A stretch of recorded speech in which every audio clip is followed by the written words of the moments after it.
as he drives it in off the left leg, and that'll be a mark. And coming forward there is Ed Richardson. So Richardson just been paid the mark. The umpire having a chat, and he's actually going to take Adrian Little back 25 metres. That's the only difference from the AFL. We have a 25-metre rule in the SANFL, and the two state leagues have agreed that that will be the penalty today for an infringement such as this, Tim. Yeah, I tell you what, that was a bit ticky touchwood for mine. I thought he just followed through with the tackle, and very lucky to get that penalty. Oh, I thought he was a little bit silly, though. You know, Tim there shouldn't have done it, really. Ed Richardson lines up, and the crowd tells you the story. It might not be first blood, but it's the first goal to the South Australians. Gee, they hurt those penalties, though, Tim, don't they? You know, start of the game, you've got the first score, you're in action, and we'll have a look at it again. And it's always tricky, this one, but let's have a look. He just keeps it going at the end, I reckon, Tim. There was a point where I think he just could have pulled out and saved himself. Certainly made it a certain goal, and that was good work. Lindsay got the quick kick on the boot, and the forwards are in front, which was Richardson, and I think that's good early signs for South Australia. And one of the key tasks up there with those three tools, you know, Little's got a big job on Richardson. 5 points to margin as Lindsay jumps early. Oliver did very, very well. Julian Waite feeds it out the back door. Brett James, Lennon. South Australia attacking. They're coming for defence. Lennon over the top to Lindsay. The runners are wide. This is dangerous as South Australia just stream forward, and long shot to goal. Neil almost marked in the goal square, and 27 was Bergman taking the ball across the line and conceding the point for South Australia. Good work in the centre there, just unselfish play. Waite handballs out wide, ended up with Lindsay and then Carr, and our goal umpire Cam, which has been a great innovation by the ABC, showing that ball just going over the line. This is Teague for Victoria, kicks it long to the wing, up from behind was Oliver, recovers well, got a hand pass out, wasn't the best of hand passes. Now the players all come in, and an umpire will eventually call for that. A little bit of push and shove off the ball as we catch some of it. Ryan O'Connor. David McGeorge, Phil, has taken on Ryan O'Connor. He must be the bravest man in football. Hey, we're looking for you, Blakes, don't you worry. It's always a good sign to take the big fella on, isn't it? The captain. Tip short. It's Robbins. Liston Trophy winner last season, and that touched 2 or 3 times. Yep, one side of the line and then the other, and Pitt will not. Oh well, the umpire ruled that a mark. So never mind. Bad decision. Bad decision. Robbins goes forward, and the mark there taken by De Pasquale. Goes onto the left leg, looks for the lead. Sortner was manhandled and will get a free kick. The umpire calls play on advantage, does he? Satisfied with that, and Brewer slams through a goal for the Vics. They're in front. Well, look, that's the goal they needed, really. They've been firing up, and I mean, Tim, you talked about the start of the game. It's so critical, isn't it, when you come over to Adelaide to get a good start, because the crowd will really push the other side on. But good work by De Pasquale. He played on his natural left foot. It could have been a free kick. Advantage paid, and Brewer, who's a class act, been in good form for the Box Hill Hawks. So we've got a pretty good game on our hands. This one looks like a ripper. And the vice-captain gets first goal for Victoria as Churchill comes crashing through. 6 over the top. It was Robbins. He's fighting hard for the ball. Look at this, though. It's come out to Lennon for South Australia. Deep into the half-forward line he goes. O'Connor was the target. Hargraves was there, coming strong and hard. Good work. It comes back to Hargraves. He goes deep towards the goals, just offline, and a point the result. So from one end of the ground to the other, it's lightning pace here at Adelaide Oval, and a big crowd enjoying this state match. Yeah, good comment, David Mackay. I think the pace is excellent. Both sides are handling the ball cleanly, and it makes for a good game. Yeah, I agree with you, Tim. I think it's a cracker at the moment. You can sense the pressure. No pressure on Robbins as he takes the mark in the half-back region. De Pasquale clears with a hand pass. Running wide was with the long sleeves Coughlin. Coughlin drives into centre half forward. The South Australians come from behind. That was Hopwood. Eventually it gets cleared wide. Doreen off the left leg. Out onto the wing here, it's Colville. Colville again off the left leg. Not the best of disposals. Richardson been in the play early. Slick hand pass. Too slick perhaps for Gowans. Gets it back to Colville. Centres up the ball. Plenty of players loose there. And inside 50, there's a couple of players loose as well. The kick, well, just didn't meet its target. As a result, Victoria turns it over as well. Neil on the left leg, the snap. And he's missed everything, out of bounds. Yeah, Chris Oliver, the big young fella, number 18, the ruckman, Tim. He just about Gave it up, didn't he? And look at that. Gee, you're very innovative over here, aren't you? That's a special view. Well, we've been doing it here for years, Phil. You Victorians are pretty backward. We know that. Yes, we like to brag a bit, don't we, generally? We introduced that here 20 years ago, Phil. You people are right behind the times. No doubt about that. This is Churchill on the left boot, just a grubber. White couldn't quite control the ball, crashing through and doing it pretty well. For Victoria on that occasion was Harrison. He feeds it back. Was that Brewer, Phil? Yep. Yes, it was. And it's Oliver, the big ruckman. Now, he's best on ground at the stage along with Roberts. He really has made an impact early, and we had some worries about him, didn't we?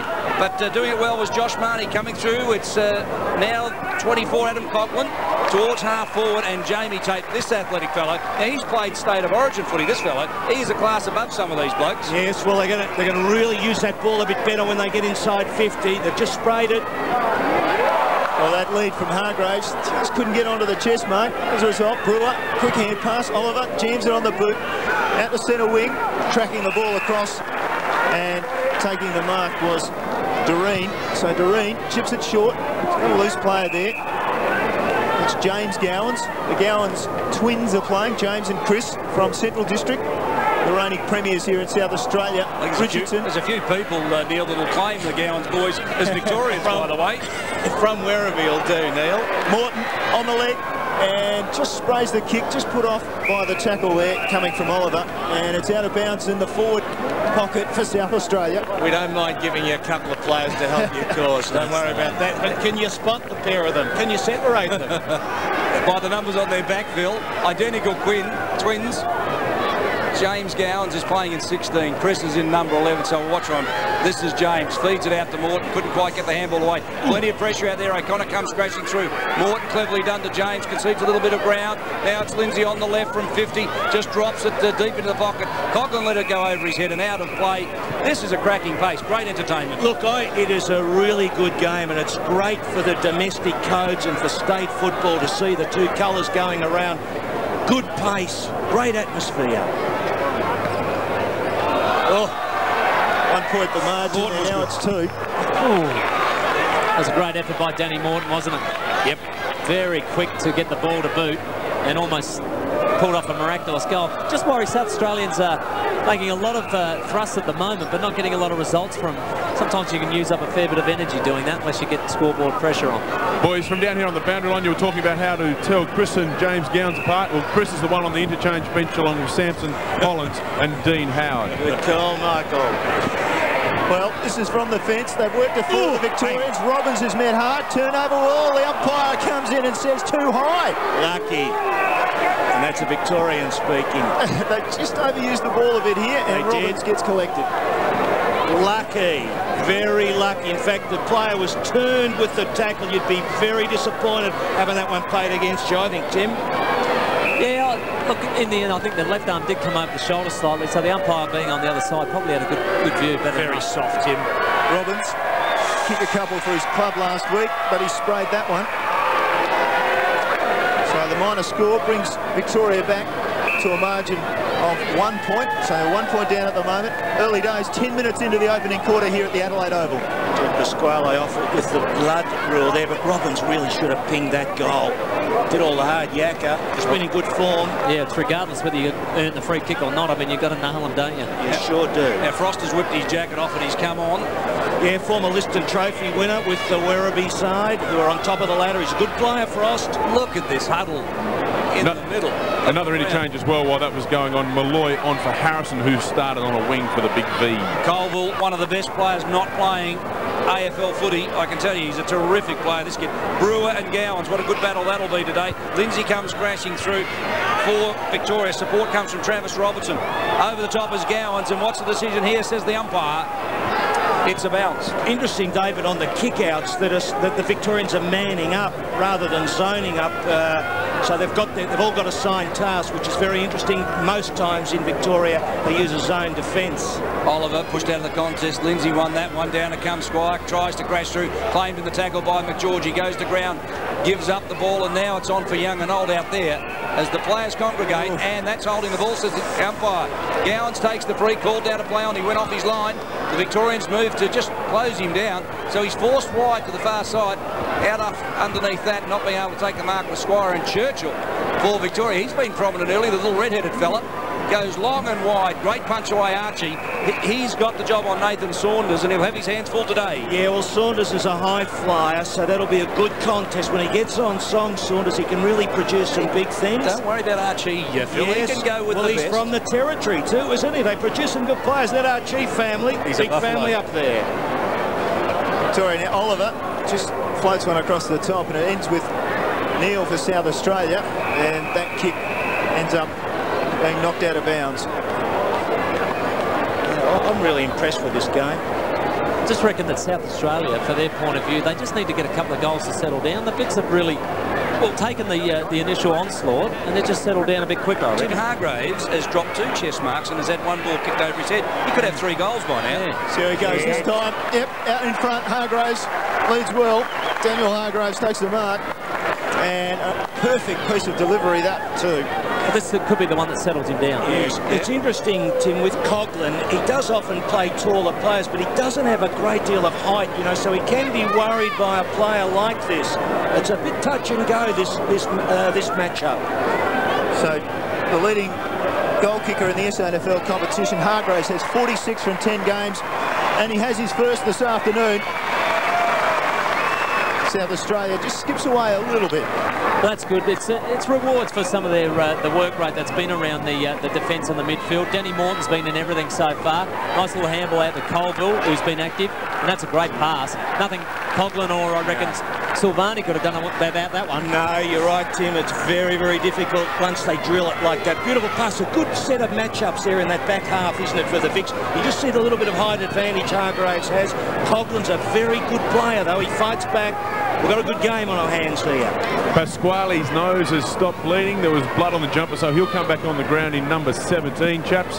And John Giorgio, we saw him over here with Norwood about to step onto the park for the big V as well. Frost will get pinged here if he's not careful. Dived on top of the ball. Thanks for that, Michael.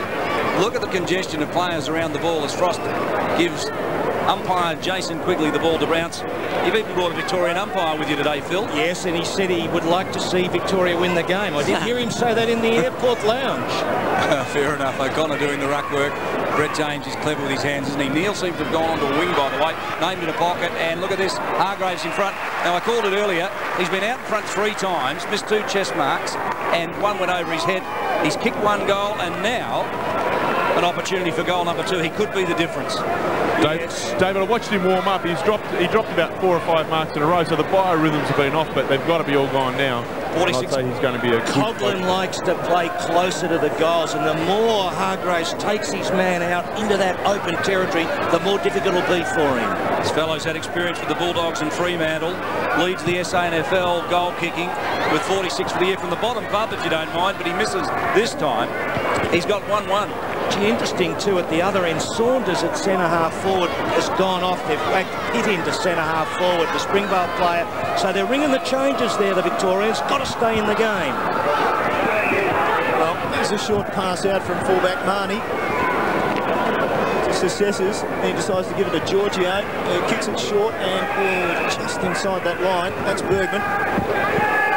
VFL team of the 90s player. So, well, that wasn't really good stuff. O'Connor picks it off, I should say. Now inside, the hand pass set up Neil, and he got hit. As a result, coming through the Victorians with an opportunity. That was Churchill who took it over the line. How good was Marnie in that contest, Phil? And he should have got a free kick because he laid the tackle. Should have been rewarded taking the bloke on who tried to bust through. So, a rare pause in play, actually. It's been pretty frenetic. Giorgio. It's a hand pass forward. That's the best he could do under pressure. Morton cleans it up for South Australia. Colville, plenty of kicks so far. Goes to the far side of the ground. McGeorge does well against a taller opponent. And Victoria will go back into attack. The kick wasn't the best. And, well, that's just a great tackle, that one. Nevertheless, Tate comes away with it for South Australia. Delivers up and backing into the pack. Oliver, he's met hard. Now it's McGeorge over the ball. Looked like he might have been ridden into the ground. The crowd wants a free kick. The umpire wants the ball. I don't think it was a bad move putting Giorgio on because he gets his hands on the football all the time, and I reckon they were just getting slaughtered a bit in the midfield. There was guys like, you know, Morton and Colville getting too much of it, so good move. Good call. But I tell you what, hasn't the young bloke played well? Chris Oliver, the 18-year-old. That's great. Yeah, it was great courage. It really was. He's got some vital touches, hasn't he? Robbins, late inclusion, just juggles this one. Over the top, Jane, slick work to O'Connor. In turn, it's Neal running downfield, a long one at the unprotected goal. It could bounce, it's through for a point. Well, a promising build-up, and the kick was just half a metre wide. Well, they're just cracking the Vicks a little bit. I fancy, Tim. They're just exerting a bit of pressure. Very important for the Vicks to get some possessions. Otherwise, that scoreboard could just drag out a little bit. Just saw the goal umpire Cam there. Correct decision by the umpire. Perfect position. And that kick, well, it almost got over the head of Churchill. Might make a comeback as a goal umpire. We talked about those deep pockets of Victorians using them from the kick out so far. From behind, that was Little, and manhandled was Marnie. When we talk about deep pockets and Victorians, Neil, that's in the bar afterwards. I'll tell you what, Marnie, isn't he a good player? He just got so much courage, Marnie, and so much experience. I think it's going to be vital back there to hold the defence together. You remember him when he played AFL. He gets out a slick hand pass. Now it's Robbins, just sells a dummy. Back to Churchill, just bombs it long. From behind comes the Victorian player. Didn't quite catch who that was. It was Pitt. The ball on the ground, nevertheless. Pause in play. I guess the players really expected that might end up being a ball up. Hopwood tracks the way to the ball. Good effort from Hopwood. Stood up in the tackle. Gave it to James. Now Tate. Short. Set up. Oh. Well, he did well there. Tommy Carr. And now breaking on the far side. He's got a couple of runners. Archie will get on the end of a hand pass. But he's about to be run down. That's a good effort from Sortner. He got the kick forward nevertheless. South Australia still with possession. This is Julian Waite. Back inboard. Hopwood loves to run off the half-back line. Chips it short. Doreen. He'll kick it inside 50. Hargraves at the back. Advantage by the kick mark. They've got to make a change, Phil. Well, look, I did say... Outclassing him, outpointing him mercilessly. I had a worry about the back half in terms of those tools, you know. It's interesting. Bergman was on Ryan O'Connor early doors, I think. And this bloke, Hargraves, is just testing Coghlan with height. Point blank range, you really shouldn't think he'd have a problem, and he doesn't. So South Australia, another one on the board. Plenty of enthusiasm from the crowd. The South Australians 3-5-23. Victoria 1-2-8. Well, Phil, you're saying that. Who could they move on to him? Take Bergman off of O'Connor and throw him back there, because O'Connor's really not the target. Little. No, I reckon in a way Coghlan could probably handle a bloke like O'Connor, but the problem is dragging him too far out into the open territory. I mean, what you could do is switch Little over, really, because Little can take a tall a bit better than Coghlan. What about Templeton? Can't he play back? Well, he's not a defence. No, that's where you got a bit of a problem. Righto, fair enough. Comment Phil Cleary as Brewer dishes out the handball wide. Travis Robertson just dishes it forward. Frost, who is also a JJ listed, so they're scattered with stars in this team. And forward it goes to Sortner. We've been looking forward to seeing him, the leading goal kicker in the VFL, takes his first mark and gets his first kick on goal this afternoon. Good play out of the centre, wasn't it? That's where they probably got to win a little bit more of the football. Worked that out beautifully through Brewer, and the pass was excellent in the end, on the end of it, Sortner. 23-year-old who's won a couple of Frosty Miller medals for the leading goal kicker in the VFL. Lines up goals for Victoria, and the goal umpire goes galloping wide and through for a point, so Sortner gets a point when Victoria needs a goal. Yes, they certainly did. They're throwing them around. They've put Saunders into the ruck. They've changed Oliver, given the young bloke a rest, and Templeton looks like he's about to come on. So they're trying to add a little bit of attack in that forward zone. Oh, Frost! Well, Frost from behind, didn't get the mark. Maybe a bit frosty after getting that high. Now it's James for South Australia, working it. He's gone back to Card, didn't like the options, goes back to James, wide. Just assessing, just forced to kick long, and as a result, turnover, yes, that'll be paid, that mark. Robertson took the mark, so now he's called to play on. A little bit confused about what to do. Goes into the centre of the ground. Pitt hands it off to Marnie, puts on a burst, then goes long, looking for Sortner from behind. The ball punched away at the front of the pack. Hopwood was over the ball. Anybody's guess who's going to pick it up finally. No, doesn't come clear. lots of bodies in there, and eventually the umpire says, I'll separate that.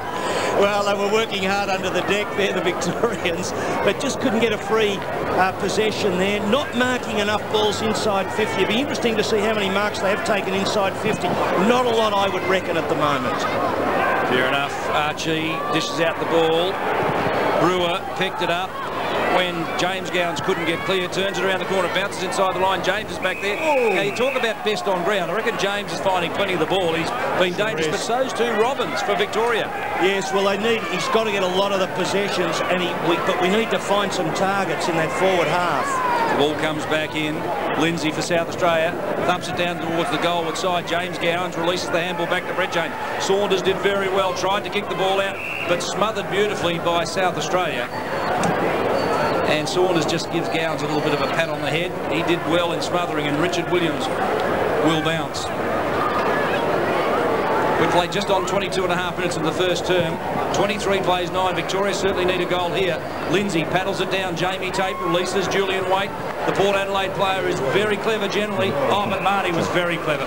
Over the top and a good strong mark. He's been prominent early as well. Finding plenty of the ball, delivers it up centre half forward. No mark for South Australia. Templeton couldn't get the kick away. Tate tries to crash through. Brewer got him. Saunders was there in support. Saunders and Hall fight it out, and Hall wins. Holds the ball in, and yet again, another bounce. Well, you can see, David, they're not plucking enough grabs, are they, in that inside 50 zone. They really need to crack a couple of marks, and that's why they're trying to shunt some players around. Templeton down there now. They're holding their ground, but they're under a little bit of pressure. Lindsay again thumps it down. Julian Waite just releases a little bit of pressure by going forward, but what a good mark in the middle of the ground. That is Marnie again. Yeah, he's been their best, I think, David, so far. He really has. He's just got that experience and the courage to go with it. I think Oliver, Robbins and Marnie probably are Victoria's best three in the opening turn, finding plenty of the ball. But Lindsay, since Oliver's gone off, Phil, has been very good for South Australia. And then look, he was the only bloke that was going to mark it. Sautner was that one out with 3 blokes. That is a problem, that forward half. The problem for Lindsay was he didn't have much to kick to, and the result, well, Tate just soccers it off the ground. Victoria come back again. That was Pasquale. Well, he really set up Giorgio. Giorgio was good enough to at least get a handbars away, and that was slick. Gowans now dispossessed. Plenty of bodies going in. Now McGeorge burst, chance, steadies, goes for goal, and punched through by the South Australian defence. Brett James, the captain, doing that. So a little bit of relief. The defence of South Australia has really stood up in those last 5 minutes. The Vics have been down there inside 50, putting a lot of pressure on, but they've really stood up well. I've been impressed with their first quarter of the defence of South Australia. 13 points the margin as Carr takes the kick from the kick out. Finding plenty of the ball, generally uses it very well, does so this time. This is Hopwood, the Central District defender. Long towards centre forward. Waite tried to jump into the hole, but Bergman too strong, too big. He's got the job on pool today, and so far he's done it pretty well. Delivers it long and wide out further still. Running wide was Travis Robertson towards half forward. Goes to kick. Saunders on the lead. Claims the mark, and the umpire agrees. As an interchange, Michael Parsons for South Australia. Yes, Hollands off, and Gowans, James type comes off. Well, they need this goal. Sautner, it is a long kick. He's kicked over 50 goals so far, and this is a key just to keep them right in the game. Former Sandringham player Phil now with Frankston. Why would you let a player of this ability go? Money. Fair enough. Root of all evil, but Nick Sautner hits the post. He's got 2 points today, the key full forward. Phil, I think you're exactly right. They just needed that goal just before quarter time to say, oh, OK, fellas, it took us a while to get back on deck, but we're in with a chance still, OK, so let's keep working at it. But that one was a bit of a pain. They have struggled a bit inside 50, don't you think, Tim? Without a doubt. That's why I made the comment about the defence has been very good. Well, they're piecing it together again, the South Australian defence. That's Hall running wild. Well, that wasn't the best of disposals, was it? Robertson intercepted it. He's got a runner. That's Giorgio. Had a few touches since he's come on the ground. Kicks it long. Really not the best of kicks. Hall in front will be paid the mark. So now just warming up. Hall will take it, relieve some pressure. We see 26 minutes gone. Opening quarter. South Australia by 2 goals. Hall will just go long on the far side of the ground. A couple of high flies. Good grab over the top, and that was Saunders. He's had a run in the ruck now to replace Oliver because they've got to keep the young bloke fresh. Hall tries to knock it wide, comes off the legs of Marnie, working hard, chance for a goal, and again just sprays it.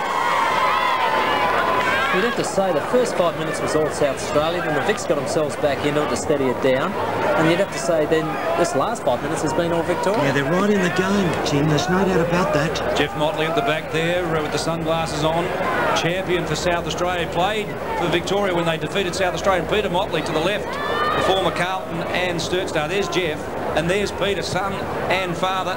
Well, Pete's a bit bored by this, but he loves his football. And Robertson marks for Victoria. Now, he's too far out to score. He's looking for a lead. Staunton went early, needs to double back. There's Pitt on screen, and over the top the kick was weighted beautifully, and I think it might be Giorgio, is it? Yeah, it'll just test him, David, the distance. He would just about get to the line, I suspect, not much further. Well, if he'd stayed with South Australia and Norwood, Phil, he might have made the distance because we teach them how to kick here. Didn't need to. And look at that, beautifully done, right on the chest of Cameron Templeton. He'll kick the ball over the grandstand. He's a big kick, this boy. 24-year-old key forward from Sandringham. Played in last year's premiership team. He's got a bit of football behind him too, and he plays tall and kicks straight. Phil Cleary reliably tells me. And do Victoria need this? They trail by 11 points. A goal here brings them back within a kick. And I think he's got it. The goal umpire likes it. Victoria are back in the game. Look, David, I like him as a player. He's been playing well at Sandringham. Held a spot in that premiership side last year despite the influx of Melbourne players. It gives you a bit of excitement. He can be a match winner. I think needs a little bit of TLC every so often, Tim. I think you know exactly what I mean with footballers, but that's a good start for him. Well, there's no coincidence that Victoria sort of dominated when Giorgio's come on. He must have picked up quite a few touches. We'll check with Ian Mogridge, 6 I believe so far, and a lot of them have been good touches like that one. It was surprising that he started on the bench. He's been in good form. Well, O'Connor got first hand on the ball. McGeorge got it though and kicked the Vics forward, and unfortunately the siren sounds, brings an end to that raid from Victoria, and they trail by 5 points at quarter time. Well, I just reckon the first quarter for South Australia they'd be reasonably disappointed. They had enough play to probably be 2 or 3 goals up, and to the Vics' credit they just kept their nose in there, fighting hard. Guys like Marnie and Giorgio just winning hard possessions and giving themselves a chance. So they're only a kick down at quarter time. Very, very good effort, I thought, Phil. Well, it's an interesting game, isn't it, too, Tim? Trying to work out just which way it's going to flop, you know. You can see tactically a couple of little problems in the back half for the Vics. The forward half not taking enough marks, then Templeton took them. The midfield not working too badly. Oliver, a bit of a chance in the ruck. So there's a lot in this game. Absolutely. So at quarter time in the state match, South Australia versus Victoria, it's South Australia 3-5, Victoria 2-6. Here we go.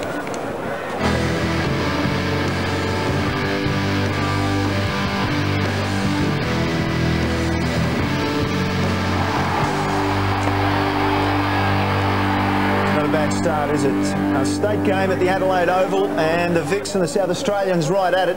And gee whiz, they started well, Phil Cleary. The Vics are really under pressure early. Well, look, they were, but it's a really good example of domestic football. I think it's great for football generally, you know, to see two sides going at it in the fashion they have.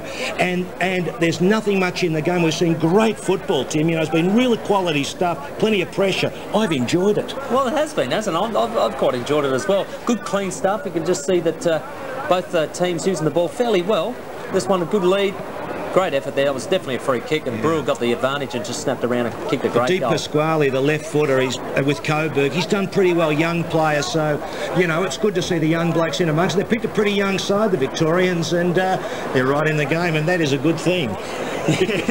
Very good if you happen to be watching at home, and it'll warm your heart somewhat. But the South Australians, Tim, on occasion they've been very good going forward, and look at that lace out to Hargraves. Well, that was early in the game, and the midfield was dominating. Morton, Colville, Brett James getting their hands on the football.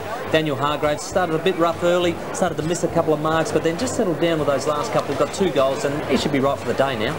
We did talk, Phil, about that matchup, Hargraves and Coghlan, and that has become a problem as we see the second goal coming up here from Hargraves on the lead. Well, look, Neil, one thing about Coghlan is he'll stick at it. Now, if you think he's gone with this bloke, all right, you pluck the move, but you might think, give him another little bit of time, Tim, and see if he can actually get over the top of his man without throwing your back half out. But we'll see. We'll see. South Australia, as we see there, the scoreboard. They're in front by 5 points at quarter time. That's all they have to be at the end of the day, Tim. And we look at the goal kickers. Hargraves with 2. I said he was on the lead. He actually took the mark in the square. Richardson the single, and for Victoria, Brewer with 1 and Templeton 1 as well. It's been good, Brewer, and it's good to see Templeton in amongst it. And pretty even as we look at the stats, Phil. Well, yeah, look, a few more handballs. What have we got inside 50 there? 10 and 10. Gee, Tim, that's a pretty even lineup, isn't it? The Vicks have had more marks, surprisingly, for my point. And the umpiring decision's 3-1. They're not having a big say in the game. Well, that's a good decision, isn't it, too, by the umpires. But it is interesting because the game has swung 5 minutes each side, and it's gone like that for the whole term. And I just think that South Australia, coming out of defence at times, even though they've worked hard down there, they've kicked it to the opposition coming out. They've got to just fix up their... I think the Vicks have been pretty good there. Yeah. Well, that's obviously somewhat of a concern, just the number of times they have not been able to come out of defence. We'll listen to Stephen Williams, the South Australian coach, and what he's had to say. It's no good if you're a half-back flanker or someone just guarding space. We've got to pick their players up, okay? So they got the ball, kick it into their forward line, pick your man up. The first thing you do is you get right alongside of him. And then if their run-ons sit out and their run-ons come in, then we can start to fill the holes up. But don't stand off somebody if they're alongside you. Get alongside of them, because they've got 2 or 3 pretty easy ones just because their blokes have stood off and they've just kicked a nice pass in and hit their players. So we're just going to be a little bit smarter with what we do. Had some opportunities, like 3-5. They probably should have kicked 5 goals. You can hear Stephen Williams there. He's pretty pleased with what happened there. Just working a little bit on the kick-outs. A lot of chatter around the huddle. The boys are pretty enthusiastic, looking for some more space.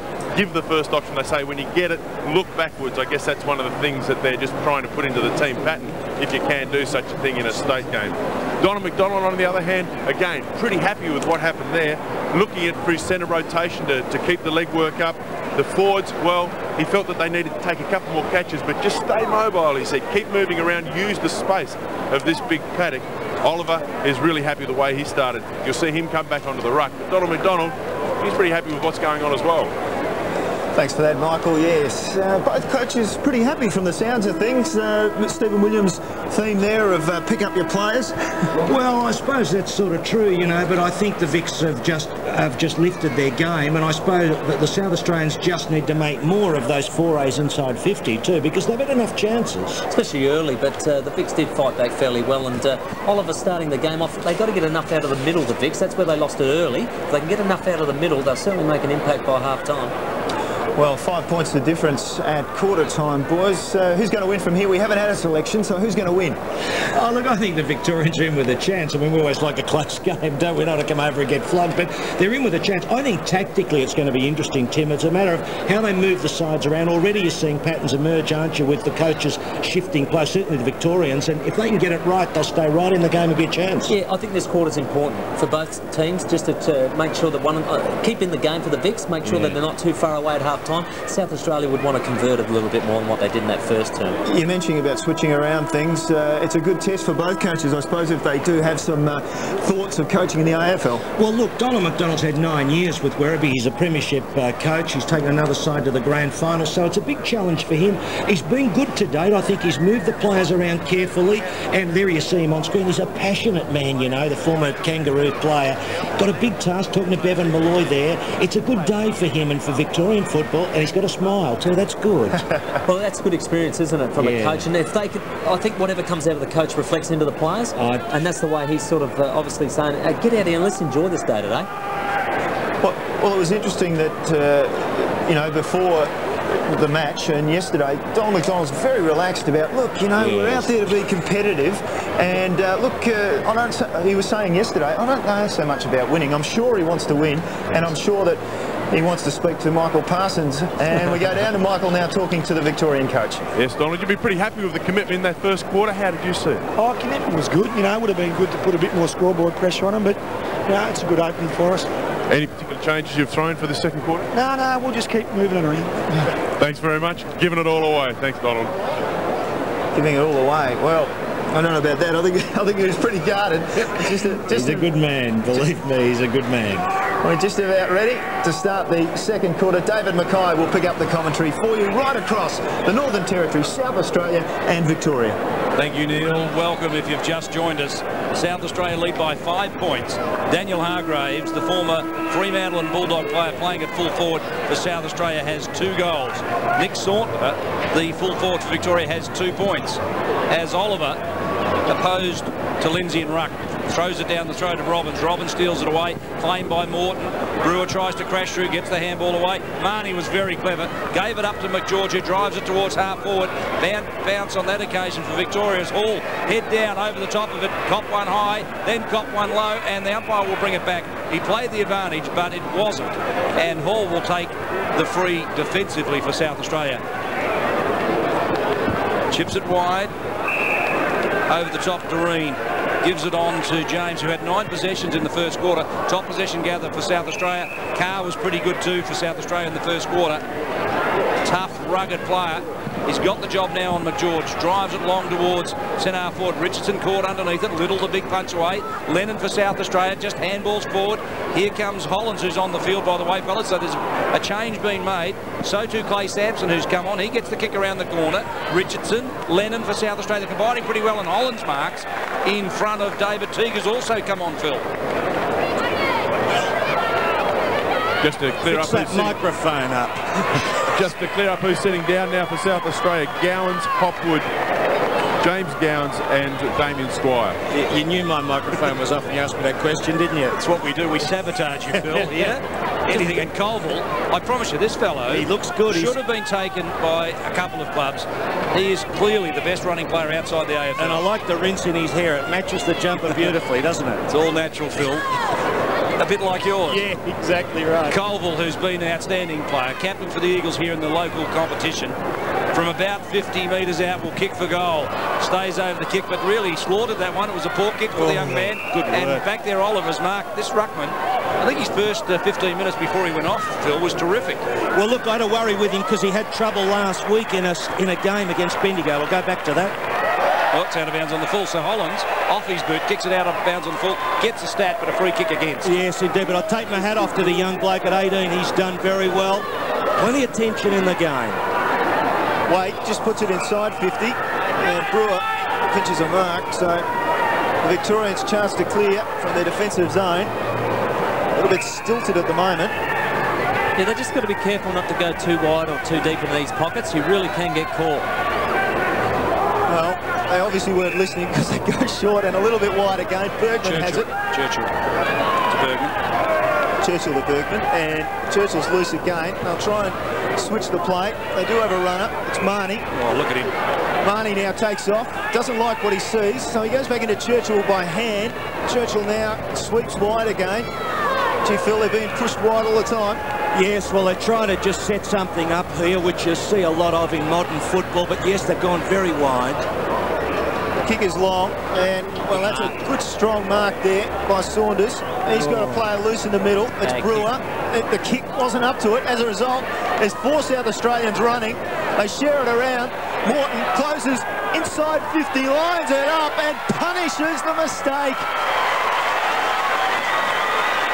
Yes, well, the picture tells the story, David Mackay, doesn't it? To kick across from Saunders across to Brewer in the midfield, it would have set up the corridor there, but as so often happens, it falls short and you're gone. You can't make those mistakes at this level. No, you can't, and this is a game that's full of tension where one little slip is going to set the pendulum way the other way, and you saw it there. Brewer out of the action. And Neil slipped in a beautiful handball. It's a game waiting to crack, isn't it? Yes, it is. You just sense that, and a possession like that and a missed target like that is not good for things. Oliver wins the tap down. It comes down the throat of Robbins. So Oliver got the handball out to Robbins again. Back it comes to Brewer, who drives it long towards half forward. Oh. Good work, Howard, over the top. Was that Frost? It was. And Marnie. Now releases Marnie, who is dominating this match. Drills it in short to Saunders. Manhandled by Hall. Recovers. Turns it around the corner and into a little bit of space. Well done, Tate. Right on the line. Touched and rushes the behind. I'd like to see the goal umpire's version of that. I reckon we'll show it off for you. But it was a bad kick by Marnie. I don't know whether he was really there. You see it. Good work by Jamie Tate.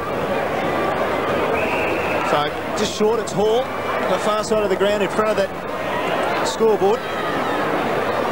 And South Australia up by 10 points at the moment. Hall just not quite sure, and finally he's found Brett James in a bit of space. James with a hand pass. Doreen under pressure will be Tate. He's almost closed down, and gee, that wasn't the best of kicks, was it? And out of bounds on the full. Just trying to be a little fancy. Yeah, nearly put it in our commentary box, but a good let-off for the Victorians. Can they make something of it? Well, no, they can't.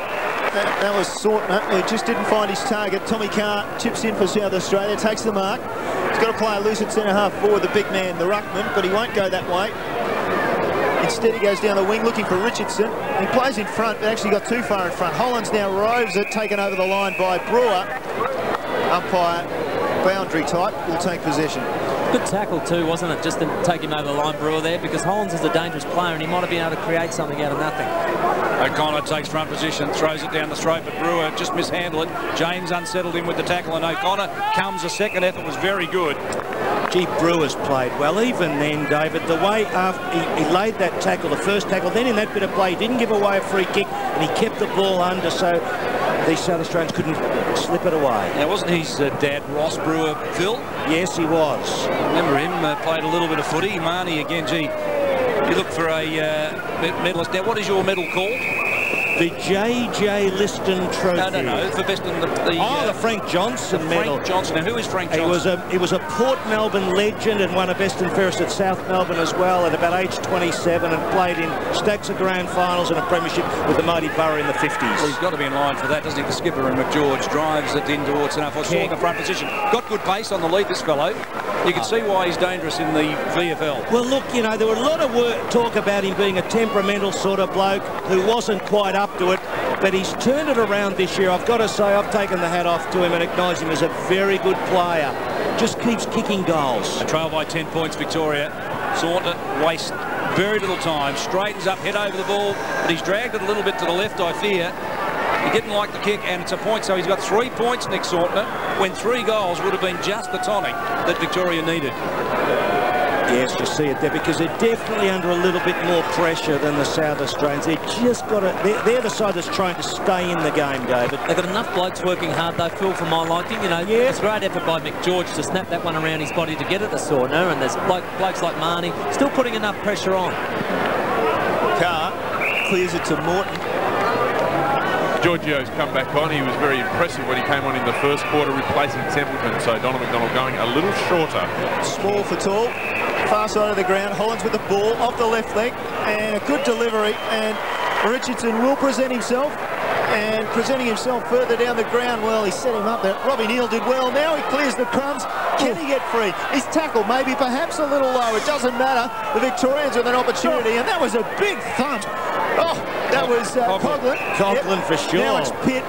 Hands off to Marnie. Marnie's been great for Victoria. That wasn't so great. Almost loses it. Then he calms himself, delivers up forward. Running, taking possession was Malloy. His kick out in front of Giorgio. Tate came from behind, knocked it away. Pitt did well. Off the left leg, centres the ball. Not a bad effort. Unfortunately, it landed between 2 of the Vicks. The Prime Minister's got it. Howard. He's having a bad trot at the moment. And Sautner just sorts them out. Great coverage there as Hollands releases Colville on the left. The little red-headed wingman that under pressure delivers it unfortunately poorly. And 17, Marky, who's 17? The change jumpers, Di Pasquale. Di Pasquale, who started in 21, so we'll make the change. Thanks for that, Crossy. And this is Frost. Not able to kick this one, I would think. Played for Victoria, didn't he, in 99 against South Australia in that very wet game at the MCG. Liston Trophy winner. Had a chance with Footscray and St Kilda. Came originally from Swan Hill. Yeah, one of the #1 draft picks, wasn't he, a few years back? Look, what we saw of him at the MCG a couple of years ago, he looked pretty impressive. Just perhaps lacks a little bit in pace, but the kick then was picked off by James, who's really emerging in this match. That's about 3 or 4 kicks, Tim, that are gone to the wrong man. Yeah, Hollands with plenty of pace. Sorry, Tim. Neal, he's working hard into the game. Clever work, Clay Sampson pushes it wide. Morton has time for a bounce. He can run all the way if he wants to. Inside 50, has a long thing. It's turning back, but not far enough a point. So 30 plays 20, 10 points the margin in favour of South Australia. Yeah, just both sides. Once they get it, they are turning it back down the other end very quickly, but at the last moment they are turning it over. So just got to be careful of that last possession. And while we're just having a look at that shot, just missing. Short pass in from Coghlan, finds Bergman. So Bergman chips it in turn again to Coghlan. Likes to run, doesn't he, Phil? Yes, he does. Has to be careful. Hands it off. Victorians away and running. That's Oliver. He's got some space in front of him too. Turns around, drives it long. Not the best match-up there. Giorgio outpointed by Tape, the taller man. As a result, South Australia comes free. Bit of room now for the big Rhino. Ryan O'Connor on this side of the ground. Goes up long, and Coghlan did well. Just got his man under the ball. He's very good at that. If he gets the chance, he'll nudge his player out with the body. Was that unobtrusive or not? Unobtrusive, Phil. Stop using those big words, will you? Robbins for Victoria through the midfield. Pushes it wide. Marnie's up. His confidence is sky high at the moment. And there's a free kick being picked out, and it's going the way of Marnie. So he is having He's a match winner. A magnificent game. Yeah, he could be a match winner, couldn't he? 16 possessions so far in this match, Phil. Yeah, they've just got to get more of the return when they get inside 50 and not turn that ball over. Marnie delivers it into Bevan Malloy. Right in the centre of the ground. We're 11 minutes into the second term. 10 points the margin, and Victoria just mounting a challenge. A goal here would be very handy for them. And look at this out here, David Teague.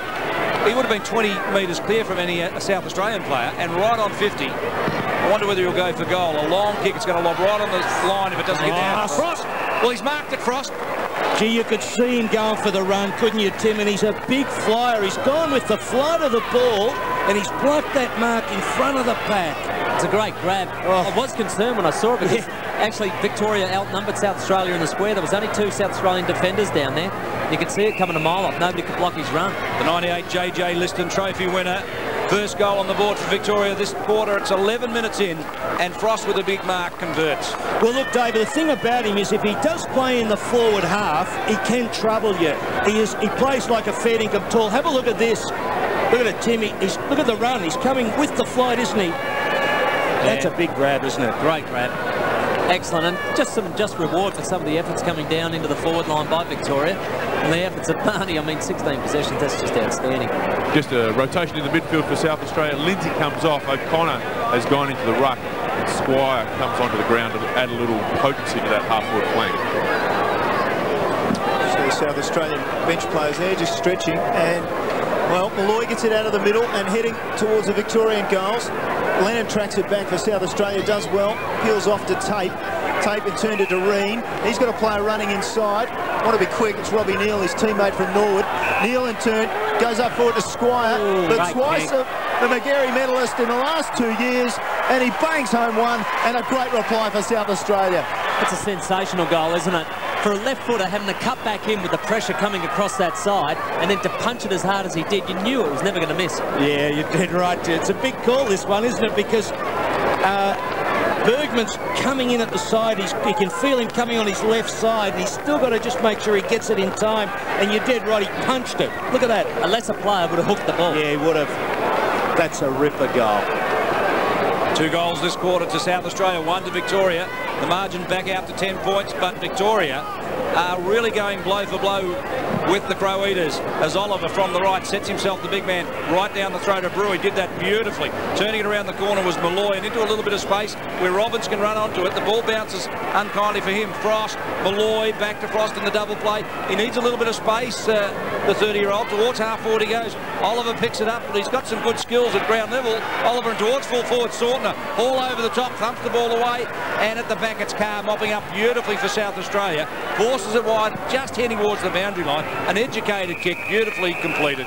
Yes, it's no good for Sortner to try to use the bodywork. He's better as a player, a bit free, but that's partly the delivery, and it was a good swoop there.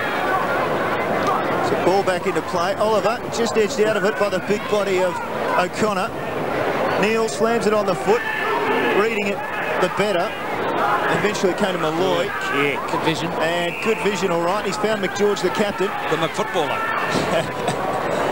He's a good fella. He's a very articulate and thoughtful bloke, the Sandringham captain. He's been a great VFA, VFL player. I don't think he'd get the distance here. I think it'd just be outside of his range, but he'll go close. Sandringham captain, 3 times a premiership player with that club. As he comes in he kicked from just inside 50. He's made a good effort. It'll get right to the line, and the goal umpire, I think, will say that is a goal, a good goal for McGeorge, and he's happy about it, and so he should be. That's a good McGoal, Phil. Yeah, it wasn't a bad call by me. I said that to go right on the line. But that was, I think, Bevan Malloy, Tim, wasn't it, who slipped that pass in? Yes. And it was a very thoughtful play, too, because he just spotted in the corridor, got smart, and McGeorge, as we say, the old captain's goal. And look at the wow, that's like an inch or two, isn't it? Well over the line, and very good vision by Malloy. So McGeorge gets his first, and now it's a 4-point ball game. Really, Victoria right in this match at this current time. Good hands. Yes. Malloy comes back inboard, over the top it goes. Teague held his line beautifully. Brett James wrapped him up nicely. Thank you very much, and stripped the ball. Cleverly done. Feeds it out to Culver. Wasn't that clever? Now it's Hollands, the runner. He's finding plenty of it since he came on too. Delivers it up towards centre half. Big play at Richardson. A screamer in the state match. That was a good grab. You can see it coming, and he's got to set something up, is he? Forward it goes. Up, Waite, down. Hollands, front and square on the left. Turns it in. Yes. That's the reply South Australia needed. Ed Richardson set it up beautifully, but Hollands, centre and square, kicked truly. Well, it just appears that the South Australians are able to reply, Tim, with a little bit too much ease. If you're in the coach's box with Donald McDonough, you'd be a bit worried, wouldn't you? That is a big, big grab by Richardson, and he put it out. And he moved the ball quickly. Julian Waite made a great contest here. Front and centre, the only player there was Hollands. And that was probably the disappointing thing for Victoria. They had nobody down. Lovely kick, wasn't it? Just a couple of quick ones from the boundary line. Clayton comes on for Sanders for the V's, and Chris Cowens gives Brett James a rest after he has dominated midfield. O'Connor gets it down in the middle, and South Australia working hard again. O'Connor taps it forward, Giorgio tapped it back, and Morton eventually got on the end of it, just jags it forward. Brewer did well, good mark, strong mark. Good man on the mark. Hollands has had 7 possessions in this quarter so far, Hollands, so there's plenty of kicks to be had out there. That's Gowans. Now across to Waite, in turn to O'Connor. He's picking up stats like a little man. Across to Neil. He's got some room. Just dodges around a player and kicks from 50. Oh, this will hurt. This will hurt. There's another goal to South Australia. Yes, and if you watch, Tim, I think you might have spotted Clayton. He runs at his man and commits the cardinal sin in football. Don't overplay your man. You've got to hold back with Neil. Look at him. He goes past him. Look at that. You shouldn't do that. You've got to prop and make him go round you. But he doesn't do that. You'll see it here. Good vision. Yes, you see it on the camera there. Beautiful. And Neil says, right, take me on. Step around you. Goal. The other thing, I think, South Australia is the first time they've got 2 in succession to really do it quickly, and that's probably the thing that we're waiting to crack the game open. Good call, Tim. Oliver got it right down the throat of David Teague, who was wrapped up. I think South Australia's tackling's been a little better, Phil. Well, good, but I'll tell you what, Ryan O'Connor in the ruck. Let's have a look at the test. He's using the body against Oliver, and it's starting to wear him a little bit. Well, it's power versus athleticism, and O'Connor is wearing him down. No question about that. Victoria go forward. Good spoil, Lennon, and there's a free kick, says the umpire. It's against Howard. Does he play the advantage? He does, and Ross finishes it off. So quick reply to Victoria. This game looks like being a shootout. Well, that's excellent. It's a good piece of play, Victoria. Just got to keep themselves in the game by just getting those goals. But you're right, just with the O'Connor move, they've got Julian Waite down forward now, which gives them a lighter player. Yeah. Howard's attack on the football there gave the free kick away, but O'Connor will just get along. Oliver just got to keep away from him. Yeah. Get up over the top and use your height. If you play body on body, you'll just grab it and give it off. It's going to be a big test for Donald McDonough because he's got to work out how to manoeuvre the young bloke Oliver so he's not worn out when the big stakes are in that last quarter if it's nice and tight. But it's an interesting contest there at the centre bounce. There's plenty in it for tacticians. Yeah, that line might be there, but I'll tell you what, across the edge to O'Connor, it doesn't matter that time. McGeorge gets it forward and gets it long. Sortner in a battle down there with Hall. They're both holding each other. In the end, the umpire calls it okay. And that looked like deliberate. No, that was Lennon on the ground. Sortner getting up. You were dead right, Crossy. Absolutely right. We just have another look here. Bruce has thought, oh no, just the little backhander. Oh yeah. Sortner was aware of it, so Swading. Ball comes back in. Oliver did well, got his man out of the way, and then got thumped into the ground because of it. Never mind, South Australia clears the ball. Oh, big mark over the top. That's Saunders. Churchill. Apologies. Churchill takes the mark. Same club. Same hairstyle. Wasn't that far off. Churchill goes in with the kick. See, that's Phil. That's the frustrating thing for Victoria. Several times they've done that. Tate gives it off to Waite. Turn Hollands plays on quickly. Ryan O'Connor, mobile for a big fellow, isn't he? He's dominated this year for Port Adelaide. And Tom Carr delivers it deep into the forward line. Richardson underneath. That second effort was pretty good. Turning it back around the corner. Neil playing by Little. Great tackle, Little. As the ball goes to the line, we'll have a throw in. 20.5 minutes into the second term. Well, it was by Little. You picked it, David, straight away. You notice how he got hold of his man, didn't he? He took the punt, but he got the arms around him. Richardson, I think it was, wasn't it? Oliver again. Oh, but well done. The big Rhino. O'Connor thumps it down. Squire couldn't get the ball. It forces forward. 4 is Morton, 2 is Giorgio for Victoria, and 19 at the back was Steve Harrison. So the umpires sorted out. Teague, who started on the interchange bench, now on the ground and making a bit of an impact. There's Morton, the little rover for South Australia. And umpire Williams at the 21-minute mark puts the ball to ground. Great shot, O'Connor with sheer strength, claimed by Giorgio. Now it's Morton, releases the quick handball to Julian Waite, playing forward and back in a roving roll.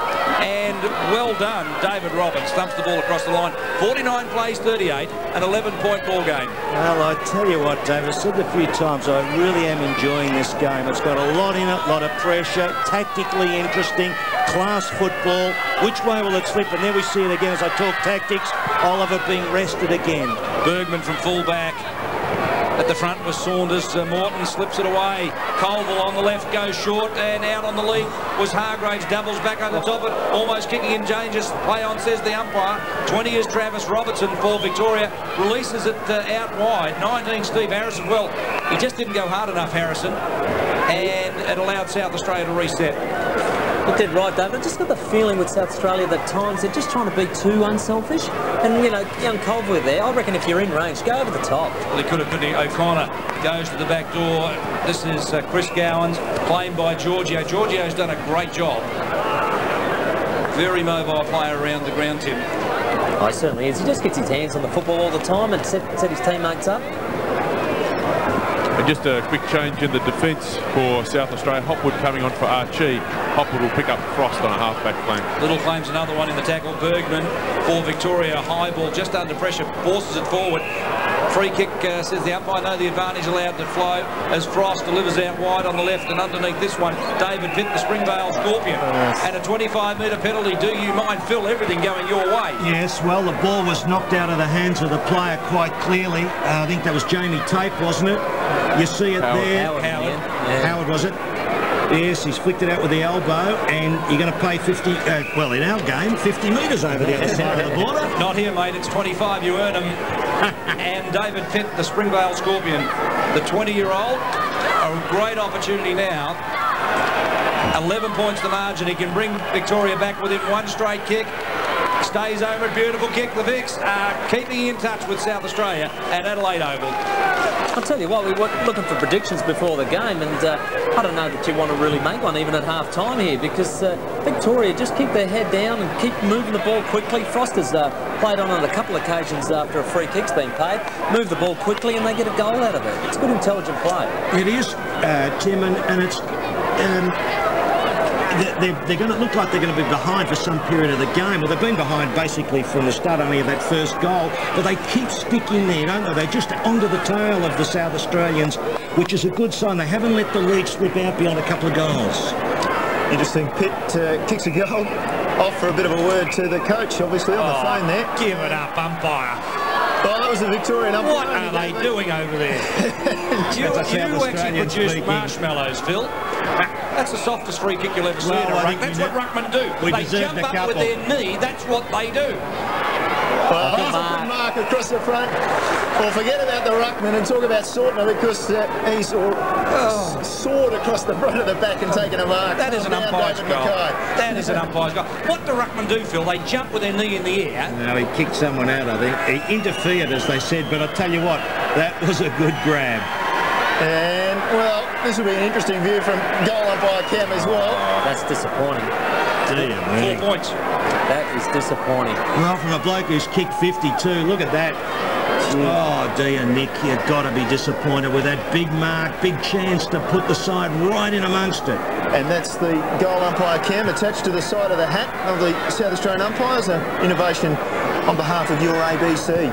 My favourite Martian. Mark Bywater, the man with the camera, enjoying a moment in the sun, and he's done a great job so far, vindicated by the camera as Morton goes forward. Play on, says the umpire. That's better umpiring. Let's let this game flow. Sampson, former Melbourne player, Crows premiership player, delivers it forward.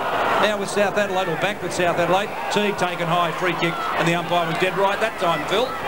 Indeed he was. He's doing a very good job. Driving it wide, umpire's friend, Phil Cleary, our resident guest from Victoria, representing the Victorians here today.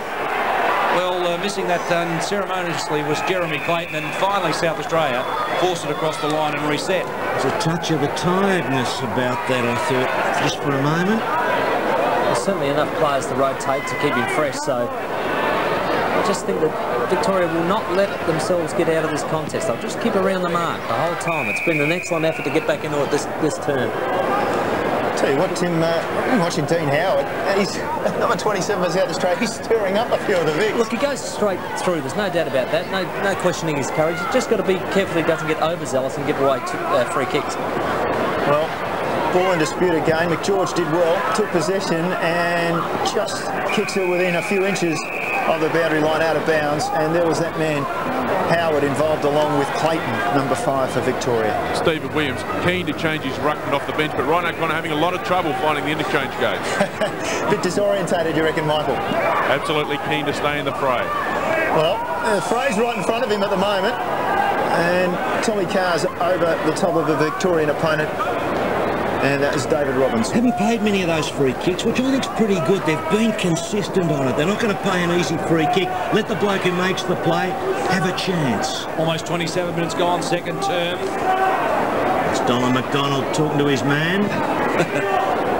Coaching seriously. Ryan O'Connor thumps it down. Marnie, geez, been good today. Claimed with the tackle. That gave it up, and umpire says that's holding the ball. It's coming back to Damien Squire, the Jill McGarry medalist. What a great tackle this is, Phil. Yes, dead set right, that one, David. He had prior opportunity, took the punt, got caught. Squire on the left boot, reading it beautifully, was Doreen drifting down from defence. He's about 60 out and closing. He goes long, right in the square. The ball will lob and a mark. It's a mark of Hargraves, right on the line almost, and he's already kicked a couple. And Stephen Williams in screen would be pretty happy with that, Tim. Dave, they just need to get this one before half-time. They haven't had a big break all day, and that's a good mark in the end. And I think all set up by that tackle by Squire. I mean, that's the only mistake Marnie's made today. 2 goals, 1 in the first quarter to Hargraves. North Adelaide full forward. They're on the bottom of the ladder, but he leads the competition in goal kicking. You can see why. Good on a lead, good overhead, and 3 goals to his name in the state game. Well, David, Timmy was caught out there, Coggan. He was at the back of the pack, wasn't he? Hargraves are tall in front, another player, and no one getting back. Just have a look at this. Look where the Victorians are. They're out of the action. No tools in front of that pack, and Coggan, he's got no hope, and his man is going to kick the 3rd goal with ease. He's trying to kick it over the Bradman stand there. So he didn't start too well, did he, Tim? He kicked those 2 points to start with, but he's been pretty good since then. The Vicks clear the ball from the middle, and, well, battle is Howard. He wouldn't let him go, and coming through was Waite, falling to ground, hand passed it out, got in front of McGeorge, he's taken down, no free kick. Clayton, or rather Clay Sampson, comes clear, just kicks the ball, and it'll be out of bounds eventually. And geez, a tough game. Hey, this is a great game, Phil. Yeah, good tackling, and McGeorge took them on. He was mowed down. Good hard football. Good decision by the umpire. They haven't interfered with the game too much. Thank goodness. Crunch. That looked like a free kick as well. It wasn't.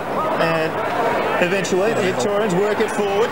Good hands again. It's coming to the open space and now running towards goal. That's Harding, and his kick was not the best. And Sortner tries to sort out Jamie Tate, but the South Australian took the mark, took the hit, and then cleared the ball to Tommy Carr.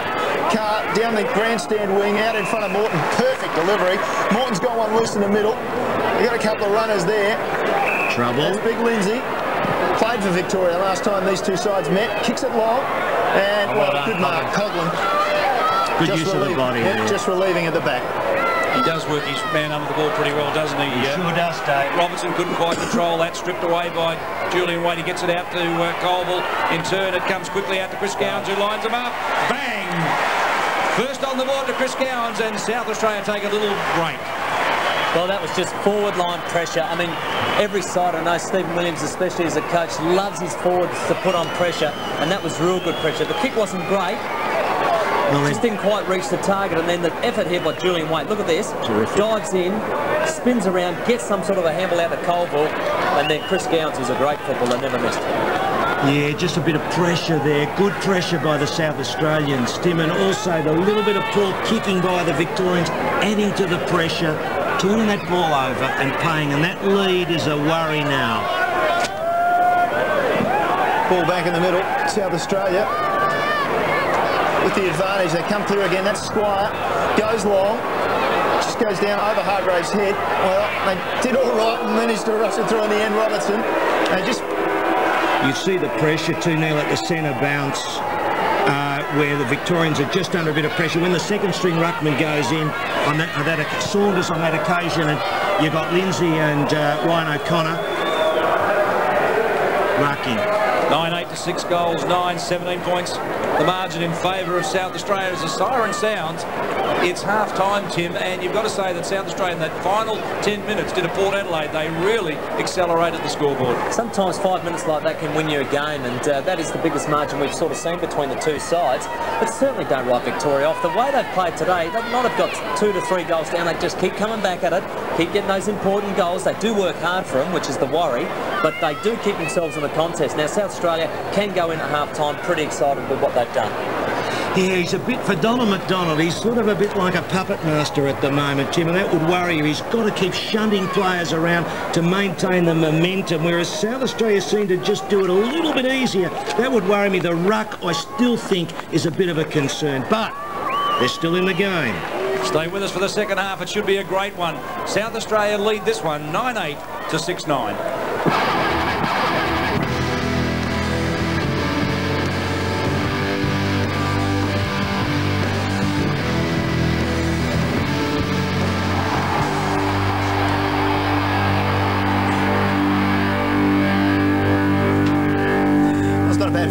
Is it the South Australians 5 points up at quarter time, at half time the margin 17 points, so they've stretched things a bit, haven't they, boys?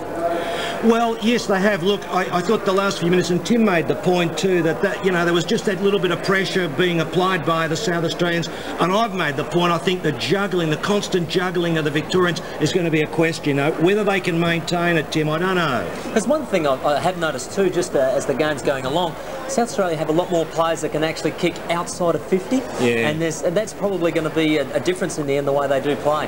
They've finished off those goals, haven't they, whereas often the Vics have turned the ball over. A little bit of a problem in a game that's so tight.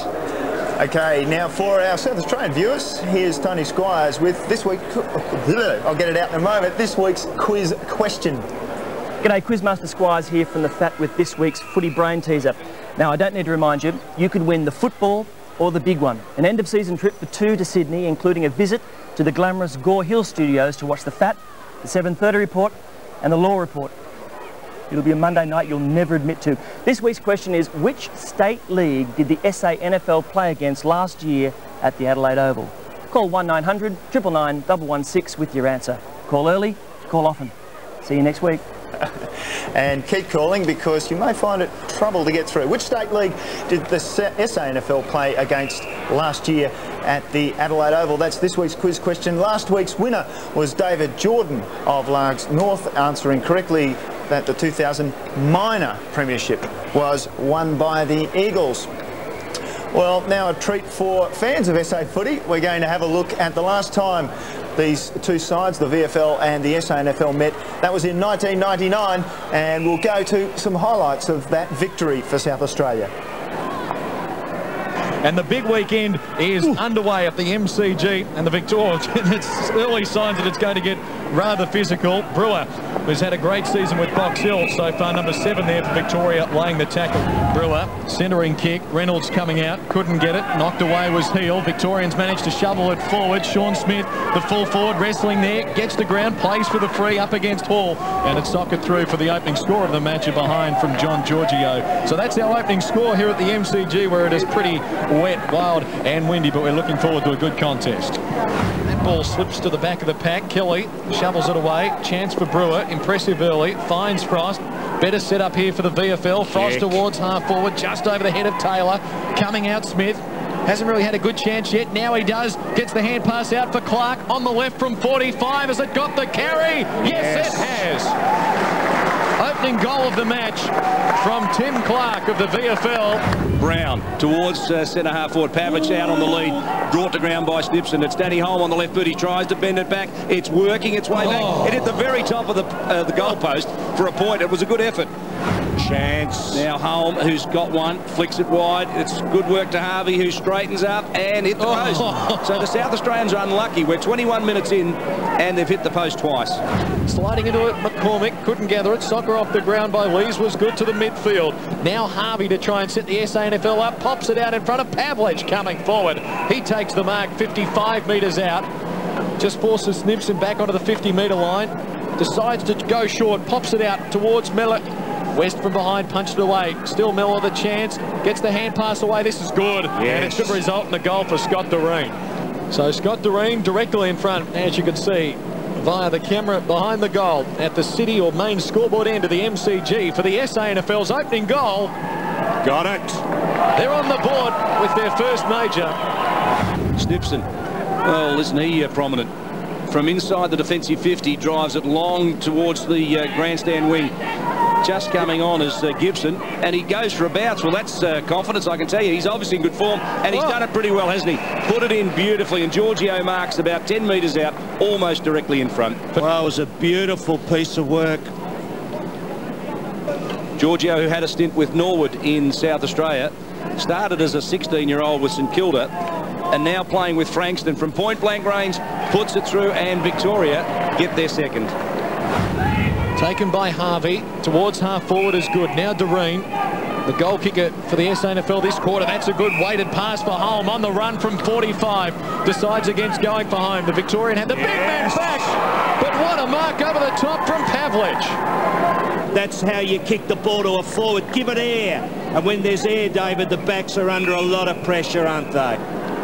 Pavlich puts it through, and the SANFL are back to within a point. Now let's have a look at the Victorian forward line. Smith just jostles and gets some space and goes for a fly. Couldn't quite get there. Hall was good enough to punch the ball forward into space. Off ground went Tim Clark, and it's worked. It's a mark to Alessio. Alessio, who we already know is a big, strong mark that time. A fortunate one on the chest, and he kicks from 50, but he won't make the distance. It's drifting to the right. Sean Smith was up one-handed attempt off the ground. Oh, it's Shannon Gibson, and he's kicked it. So Gibson's been on the field for 2 minutes and has been instrumental in the last 2 goals. From behind, Biglan's thumped it down, but McCormick steals it away. Goes forward into space. Nobody could take it. Reynolds was the target. Oh, I think Carroll was hit high. He clashed heads with his teammate, and he's holding his head. He's not well at all. Solidly. Oh, he's not in a good way at all, is John Carroll. He is one hard at the ball player, we know that. Premiership Let's player. have another look at it again, and yes, colliding with his Reynolds shoulder by the looks of things. Neil, defensive side of the wing, towards half forward, filling the gap. Coughlin couldn't take the mark. Brown knocked it out. Mills inside 50. Pavlich wrestling with Snipson. The Victorian defence holding up momentarily. Pavlich gives the hand pass away. Powell centering ball perfect. Doreen will kick his second. As Scott Doreen lines up for goal number 2. This to tie the scores away. Chris, is it? This to tie it away as we approach time on of the second quarter. Doreen gets his second. Colville, who's an exciting prospect, now on the wing for South Australia. The West Torrens player to his teammate in Pavlich. Trent Mills tried to get the handball away but couldn't. In the final wash, it was West getting the kick away, and Colville sits underneath it about 45 metres out on a very tight angle. He was looking to square it up, but he is capable, this young fellow, of kicking the distance. So this time on period is going to be very important for the VFL. The SANFL clearly on top now the last 5 minutes. 73 games and 52 goals. 5th in the Eagles' best and fairest last year. Best team man is a that fine is young a talent. good kick. You take it, Phil, you've called it, and it is a beauty, and it puts South Australia in front, and I guess the momentum has swung towards South Australia. Under a bit of pressure, great fight back by the SANFL. They were down by 7 points at quarter time, now leading by that margin. Lindsay and Crawshay. Lindsay gets it down. Frost twisting, turning, caught. Good work by the defence. Look at the red uniforms there, and will they force another bounce? McGeorge shovels it out. Chance for McCormick, running out of room. Soccer off the ground. Oh, he hasn't, has he? Tranquilli. What a great goal! Wow! The second off-the-ground goal for the VFL this quarter, and the former Magpie, Andrew Tranquilli, squeezes something out of nothing there for the VFL. And now a chance to set something up. The lead provided by Pavlich. Carter ignores that, goes deep to that hot spot area. VFL have the numbers. West couldn't take it. It's roved by Harvey. He misses. Somehow misses. I don't think his brother Robert would have. That was a terrible error by the two Victorian players, the VFL players there in the corridor. They're in the right spot. One after the other went for the mark, dropped it into his lap, and he missed the goal. Well, incomprehensible. It was an important one for South Australia. Momentum would have really swung back their way. Kelly was clever over the top to Brown. He's good from this distance. He's on a left boot, but he's closing, and he squares it up just beautifully, and he finishes with a goal for South Australia. That's his first. And South Australia now go to 5 goals, 7. Good crowd building, and perhaps 40 or 50,000 expected as Snipson. Well, takes a dangerous option. Neil's underneath this one, and he's taken. Now he can quickly play on if he's got the presence of mind. He does so successfully. Drives it bang long and low under it, working well was Heath Goodale. But look at this. Harvey won't miss this time. Anthony Harvey from point-blank range gets his first. And South Australia's 6. They're 6-7. Victoria are 4-5. South Australia have got the last 2, and Victoria are in danger of losing touch. Another scramble in the middle, but again, the SANFL winning those 50-50 contests. Miller towards half forward. Chance for Symes, running out of room, left it behind him, has some support. It'll go back to Symes anyway. From 50, squares it up. They could get this. They have. Harvey again. Have a look at the grab under pressure. Look at this. Wet ball. This for the 3rd goal in 4 minutes for the SANFL. And he's missed another one. So 1 goal, 3 and 1 out of bounds for Harvey. He could have just about given the SANFL a match-winning lead off his own boot today. Hit, high ball, Symes from behind, couldn't take it. VFL had the numbers initially. Now the red jumpers come in. This is Clark, been quiet since the opening term, on the run from 45. Shouldn't kick it from there. Doesn't.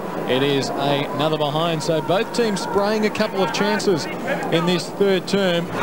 Rain continuing to tumble at the MCG. A cold and bleak old day, and a terrific footy match on offer. Symes won it down. Coughlin there, the hard work as well. On the logo on the members' wing. Carter steadies. What's his delivery like? Pretty good. Pretty good indeed. Colville decides to play on, finds Brown. Good work. They have lifted a notch, and their finishing this quarter has been far better than that of the VFL players. Now David Brown, who's already kicked one this term, You see there, they covered Colville in the corridor side, but he switched to the left foot, and he's still found just on the edge of the corridor. That's really smart play. This will be a decisive break if he can kick it. Has it got the carry? In the square, West was there to punch it down. Rove, kick, and it's out to the right by Mills. Kept in play, snapped by Neil. Got it. Robbie Neil has put it through. 29 was Lindsay, thumps it down, but heel for South Australia, forces the ball back to centre half forward. This fellow I really like, Adam Coggle, gets it out now to Cook, who must have a terrific headache. Giorgio's moved to the centre, as we heard listening to the coach's huddle.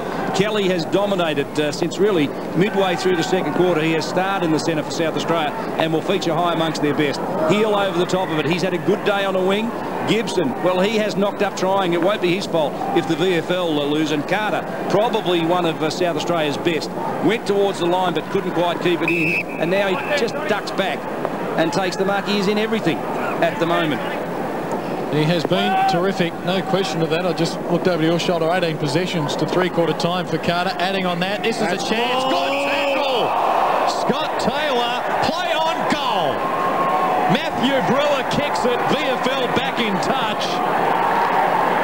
Now, once he takes him on, he's gone. He's gone. He has nowhere to go. He should have just gone bang and put it through the goals because he was in deep strife. Michael Noonan, if your lip read, said, that's stupid, you can't do that.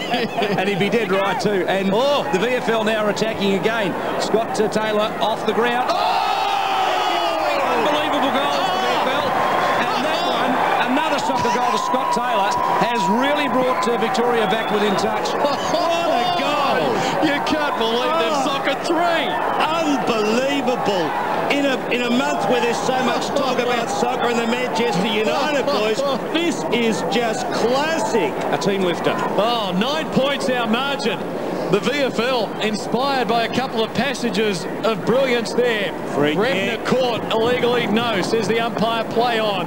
Heel slides into the contest. The VFL uppercut, but they've got some work to do still.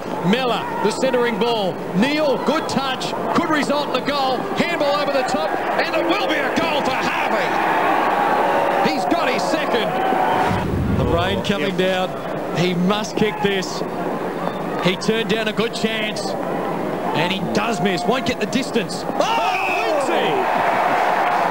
Tough angle from here. SA should pick up the man. He might try to bring it out. Gee, this game's had a lot in it, hasn't it? In difficult conditions, they've handled it well, but the tackling has been ferocious. Even a couple of people down in the media room, a couple of girls I was talking to, said, gee, the tackling's been terrific. There you go. And Lindsay taking a big mark there. There are his details this afternoon. He's had a big contest against Biglands in the ruck. Needs this goal. Left footer should make it. Well, wait. Oh, dear. That is inexcusable. Lindsay knocks it down. Pitt under pressure. Brebner. Oh, they've done it again. No, you wouldn't believe it. Unbelievable. You cannot fathom that they've soccered 4 remarkable goals. Giorgio's got his second. It's a 6-point game, Phil. They had soccer training this week from David Beckham, surely. Well, I think the name Giorgio is about appropriate for a goal at this stage off the deck, isn't it? Mightn't be a name playing with Manchester United, but there's plenty of other clubs where it'd be very prominent. We're halfway through, just over halfway through this final quarter at the MCG. Exclusive to ABC Sport. Big Ones bounces off Lindsay. 70 out, high ball. Pavlich again. Yes. In driving rain from 45 out to the city end. Right through the middle. Good goal. Punt for the money. His second. On the wing on the outer side, the VFL have a few minutes to kick a couple of goals. Oh, Clark lazy there. Kick smothered by Brown. Now Biglands wheels around onto the right boot towards the middle. Colville couldn't take it, does now. Hand pass, this could end it. This could end it. Mills on the run, kicks a great goal. Yes. Miller, 60 out from the SANFL goals. He's got it on a string. Sweeps a hand pass back. Now they can really set something up here, the SANFL. The ball bombed deep towards Neil back there. The former Saint couldn't get it. Snips and tough. Tackled by Brown. Gathered by Pavlich. The AFL star of the future shows just why. That's a super goal for his third. We're 22 minutes and into the final quarter. South Australia, the SANFL, are 25 points clear. No question they'll go on and win this one. And I guess hold the title of the second best competition in Australia. And I guess that was the title that was up for grabs today. Keenan Reynolds around the corner. He's going to kick that. Keenan. They're finishing off the Victorians as they always do. But I guess the fitness of the South Australians in the second half has been the telling factor. But Victoria, as usual, were courageous to the end. In the end, I think it was just a little bit of extra ability on the South Australian side. A very, very competitive game. But, you know, there were just 1 or 2 players that stood up a bit for us. So a 24-point victory for the SANFL. Last time these two teams met in 1999. And this afternoon the margin at half-time is 17 points. Our Victorian viewers have rejoined us during those highlights. Not very good highlights for the Victorians. Now, Phil Cleary, you know, those highlights tell a story of today, and that is the Vics have to stay in the hunt after half-time. Well, we got the proper V on this time because we wanted to change that because we know how scared you South Australians are of that white V. But look, yeah, they collapsed a bit in the second half at the MCG 2 years ago, but I think today they look a little bit better. It's going to be difficult, but they look a little bit better, so I think all those Victorians should stay tuned. For sure, as we have a look at some of the highlights of the first half, this, Tim, was a bad mistake centering the ball, and it opened it up for South Australia.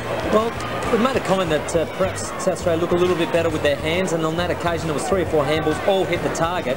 That kick missed the target, and that was the vital turnover for South Australia. Danny Morton, class player, played at Fitzroy and the Power here in South Australia, and kicked an easy goal in the end.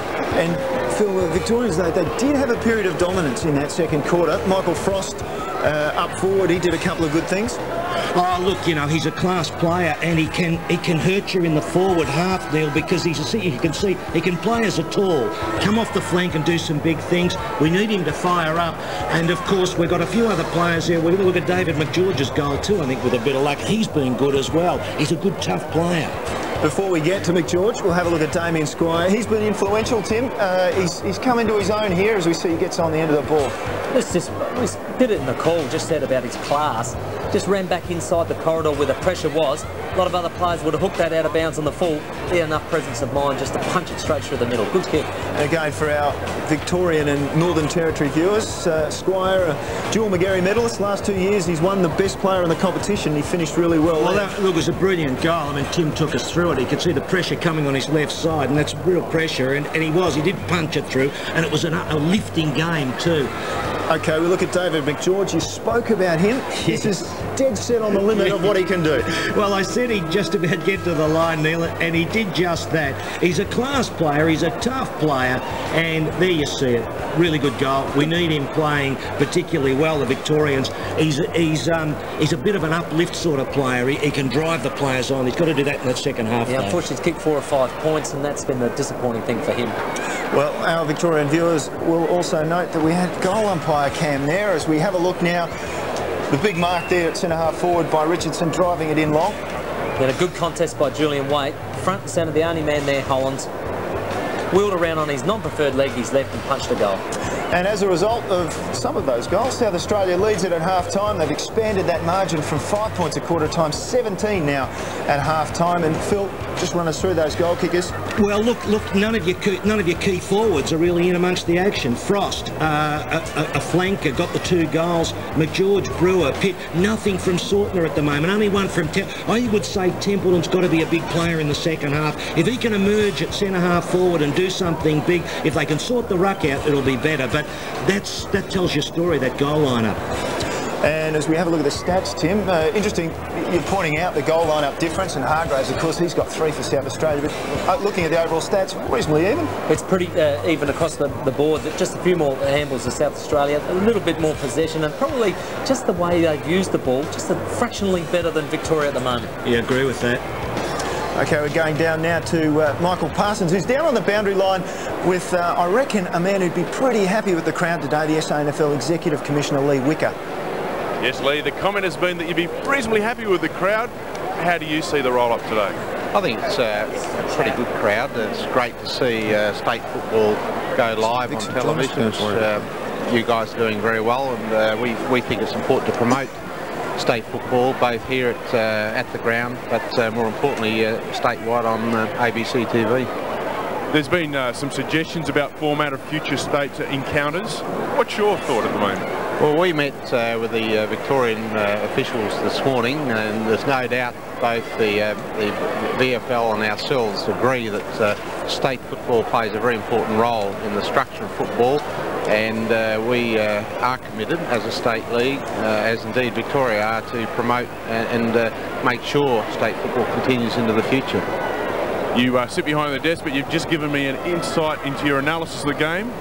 How are you seeing it? I was a little disappointed with our first half. I think our guys have got to show the lead.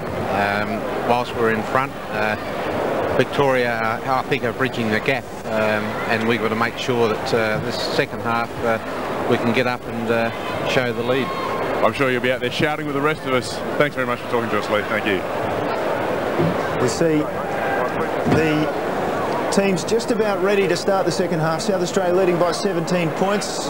Very optimistic Lee Wicker speaking there. And David Mackay will have the honour of taking us through the start of the second half. Thank you, Neil. Second half underway. South Australia 9-8. Victoria 6-9. 17 points the margin as the umpire puts the ball to ground. In ruck, Ryan O'Connor thumps the ball down. Julian Waite for South Australia. Tried to crash through, but Brewer gets it out to David Robbins, who turns it around the corner on the left boot. It's a high ball to the outer wing. A little push from Howard, and he's given away the free kick to Victoria. So the ball comes back to the Vics. And Robbins it was who played on quickly, pushed it towards half forward, and another free kick's been picked out to Victoria. Held by the jumper, and that was a dead set free kick, and I think it was paid by that man Quigley, who I think is a Victorian umpire, David. Hometown decision, you reckon, Phil? It's a good decision because that's what they're down there for. You know, 3 umpires, they've got to pick those up. He was grabbed by the jumper. Sorry, David. Fair enough. Nathan Saunders, 24-year-old Werribee Tiger. Is a long kick at times. Well, he's kicking from 50, so he'll need to be to make the distance. It just drops short, and underneath this one, Ryan O'Connor for South Australia has marked. Well, again, you know, it's a bad loss. That ruckman just sitting back and plucking the ball almost uncontested. South Australia, as a result, managed to get it clear on the far side of the ground. Julian Waite's got possession, just at half back. And he elects to go long. And Richardson will fly from behind and doesn't quite get over the top of Frost, out of bounds. Tell you what, Neil, the boys, this is good, the crowd here today, you know, for a state game. At the domestic level, you see the boxes there. A lot of people on the terraces. Great for football. You just see the SA bench there. Gowns, you pick them apart. Archie and Paul Lindsay. I think they should have a stamp on them, Michael. on their forehead, Mike. They'd trick me, mate. They'd put the same stamp on the same place and it wouldn't help at all. You'd spot them. I'd actually like to see, and I don't know whether they'll be able to work it in the rotation, I'd like to see both Gowans on the field at once. I think they work so well together. They've just got one of those presence of mind where each other are. Waite just kicks the ball as quick as he can. Colville worked his man under the ball, but eventually it came to Frost. He's over it. Can he pick it up? Well, slipped the tackle. Well done. Now he's in trouble. And surely, no, he wasn't gone. Well, another Victorian gets driven into the turf. That might precipitate a little bit of push and shove. Umpire's in there quickly. I don't know about this one. Umpire Jason Quigley was your man too, and I think he took them on and he did have prior opportunity, and in the end that should be a free kick, and that's an odd turnover. Bit of lip from Richardson. As a result, Victorians get the free kick through Di Pasquale. Just drives it up. Oh, well controlled, Marnie. Inside 50, open goal. Super play. Good start for the Vics in the second half. Early goals are important, aren't they, Phil? And that's fantastic for the Vics. Getting it out there from the break, a turnover. Just got to be careful when you have a little bit of push and shove that you don't get the turnover free kick, and that result in a goal for Victoria. Dead right, Tim. I mean, you know, you've got to just settle a bit, don't you? These things happen. And Marnie, gee, he's been a good player, hasn't he? Just see the way he kicked it. It was a beautiful taut instep over the top from Saunders, and Marnie, he knows that's important, doesn't he? You could see it in his face. They had to kick that first goal. 18 possessions to Marnie, the leading possession gatherer on the ground. 11 points to margin as Oliver high over the top, thumps it down. Julian Waite gets a handball forward. O'Connor just slips it through. Brett James was slick, well done.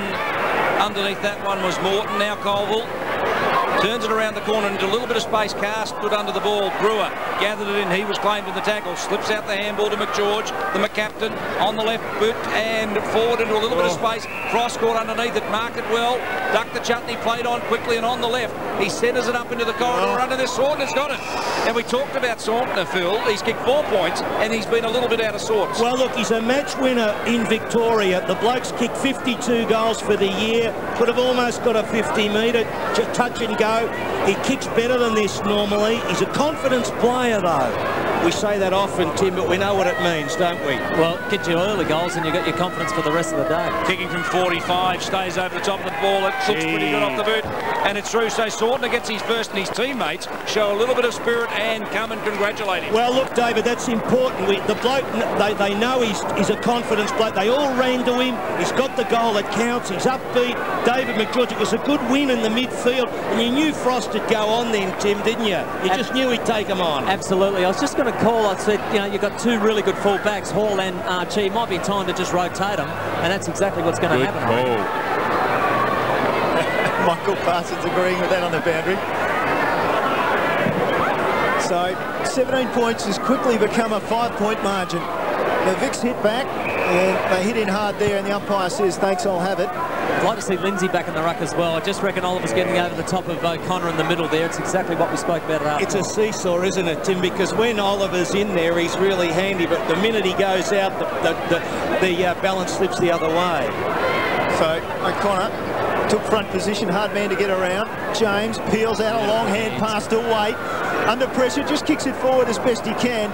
Socket off the ground by Little. This is a good contest. Little and Richardson. Richardson does well. Gets it across to Hargraves from an acute angle. Misses and misses everything. Had two players at the top of the square. That was the disciplined kick. Get it into the corridor. Didn't see him. Gee, that's a good grab under pressure from Churchill, as you see that umpire can. Well, he's pretty good overhead, Churchill, isn't he? And he delivers it up to David Robbins, the 20-year-old from Springvale. Short. They're playing a short game, Victoria. Not like them. This is Steve Harrison. Turns back around. Went to the boundary line. Got the kick away. Big play. It's up and down. And a good mark. It's Marnie again. Old BOG boy. Oh, yes, no question. I reckon he's right in line for your medal, Phil. Well, Kevin Sheedy would be happy with him playing with the Bombers. He's a very good player. Leads the Bombers in goals kicked too, so he knows how to kick a goal towards full forward. Not able to take it to clean was Robertson, but yep, you're right. Tate mops up nicely. Lennon just brought it back. Making hard work of it. Tate. Well, there's a fair bit of pressure from Victoria, Tim, at the moment. Brett James is very good. Get it out to Howard. That handball was a shocker, but Julian Waite did very well. And Howard backed up nicely. Just came crashing through. This is where South Australia are dangerous. They run hard, giving it on to Clay Sampson. A bounce down the wing. Where's Hargraves? A long one back to the square, but gee, the kick was poor. Bergman missed it. Mopping up nicely was David Teague. He heads it out wide. And underneath this one, good mark taken by Trent Churchill. He's been prominent. Thought you were going to say Lux of Fortune there, David, but he ran hard. No, he ran hard and earned the kick. Julian Waite, slick work, Carr, Colville. Now Brett James. Quarter, isn't it? Well, they're very clever with their hands, the South Australians, and that's where they're bringing Victoria undone. Over the top goes Lennon. Go at goal. Rhino straightens up. Morton got in his way, and the big fellow lines him up. Pushes it wide underneath this one. Great mark taken by Robert Neal. Good contest, that one, wasn't it? Body on body. I think, Tim, you called it, didn't you, go for the goal? And he didn't quite get on line, but... He was going to do the next movement wide again, Phil, and I just think he'd just get caught in the pockets here at Adelaide Oval. Get direct, get inside the corridor once you're at centre-half forward and go direct at goal. I agree with this fellow's had played in the 97 Grand Final with St Kilda after coming down from the ACT, and now playing with Norwood representing South Australia. Turns it around the corner a little too quick, you might think, and appoint the result. Well, we said that Victoria would keep themselves in the contest. They've done that with the first two goals of this third term, which is excellent. They're only, 5 points down again, or 6 now, and they just will not give up. Bergman immediately puts his side under pressure. Missed the target. That was McGeorge. Well, they've cleaned up and haven't done too badly out of that, the Victorians. They managed to get it clear at the fence. O'Connor did well on the winger post to Oliver. Sets out to cream him in the end. He missed him completely. Oliver, the young lad, just stepping around the big guy. He's doing a bit of softening up, as they say. All within the rules, of course. Oh, of course. The ball thrown in. This will be interesting too. Oliver trying to get a leap, and the Victorians just couldn't get the ball away. Morton peels it off the car under pressure. That'll go close. No, not out of bounds. Richardson did well, but he took it over the line. Could have been a throw there. I think it was an open-handed handball. But the umpire was a South Australian. Or was he blindsided? Unsided, Phil. 6 points the margin. Obviously 9 minutes into the term, into the third quarter. Out of bounds again. Morton was the player who just socketed it. into the forward 50 for South Australia. Danger moment for South Australia because, you know, as soon as they take that foot off the pedal, the Vics just come straight out of big goals. Rhino down, Churchill for Victoria, marked by Travis Robertson. Werribee Tigers played pretty well, finding plenty of the ball, Phil. Yeah, he's had a lot of tagging roles. He's been very good in some big games. I think he's had the better so far of Clay Sampson in their one-on-one encounter, hasn't he? And that was Robbins giving it back to Oliver and turn over the top to David Pitt. Springvale Scorpion started slowly, but he's working himself into the game now. To half forward, I'm not sure that was the right option at Adelaide Oval. He just couldn't find Sortner. Well, it's a fair way. You need a compass and a map once you start getting down into that corner, I can tell you. Would have been better to try to get it inside and go deeper into that corridor. So 10 minutes into the third quarter, Victoria trail by 6 points after being down by 17 points as Steve Harrison takes it off the top. Marnie, who's been dangerous, claimed by Tape in the tackle. Play on, says the umpire. Harrison needs a little bit of support, and McGeorge, the captain, misses. Hey, how would it have been for the captain to draw them level with a goal? It would have been big. Missed opportunity. I just felt there was an opportunity to go a goal a bit earlier than that. Victorians with a zone defence now. They were manning up earlier, but they've changed that strategy. Doreen came short to the left-footed Damien Squire. His kick, poor, and he's turned it over. So from McGarry medalist, he kicks it to the Liston Trophy winner, Robbins. He chips it back to Pitt. Very mobile for a big man, David Pitt. And he's going inside. Robbins is loose again. Vic's got a few running around there. They haven't been able to capitalise. Robbins now goes short. And coming on the lead, well, that was Marnie. In the end, it fell to Malloy, and now across to Brewer. Looks, balks, turns around, steadies, and then just a bit high for Marnie. Hollands now, well, tackled by Brewer. Umpire said that was in the back. And he's entitled to say that. It was a bit dodgy, the tackle by Brewer. He did ride him a bit at the finish, I think, David. You've got to try to bring him back with you, but you're not in the head. Just the momentum, I reckon. I'll go with you, Phil, on that. Green forward now, Waite. Look at them, Colville. There's plenty of run from South Australia, but they're playing a little wide. They're not playing the corridor like they would normally do at Adelaide Oval. Playing wide. Richardson crashed through, claimed in the tackle by Di Pasquale. Now T gets it out in turn to Robertson. Bang, Robertson has claimed the Rhino got him. Gee, that's good 16 football. is good work, and James Gowans goes to ground. Big tackle applied on him, and the umpire will bounce. Good football by both sides. You know, fierce at it, each having a possession, being cornered, and they're not giving the ball up. A lot of kids here today, David, enjoying a great day at the Adelaide Oval. A little bit of a chant goes up for South Australia, but the Vics have control at the moment. They clear the defensive area through Templeton, down long, and Howard worked his man under the ball. Quick hand pass, Lennon for South Australia, drives it back towards the 50. Morton, chance, controls it, then chips it in space, and he's found Gowans, and that is James Gowans. Just came on the ground for Sampson. Thanks for that, Michael Parsons, down on the boundary. In my recollection, Crossy, this fellow was named for Victoria 2 years ago against South Australia, but didn't play. Today he gets a state jumper. An old Werribee boy, is that right? Yes, indeed. For the old enemy. The two boys played very well together.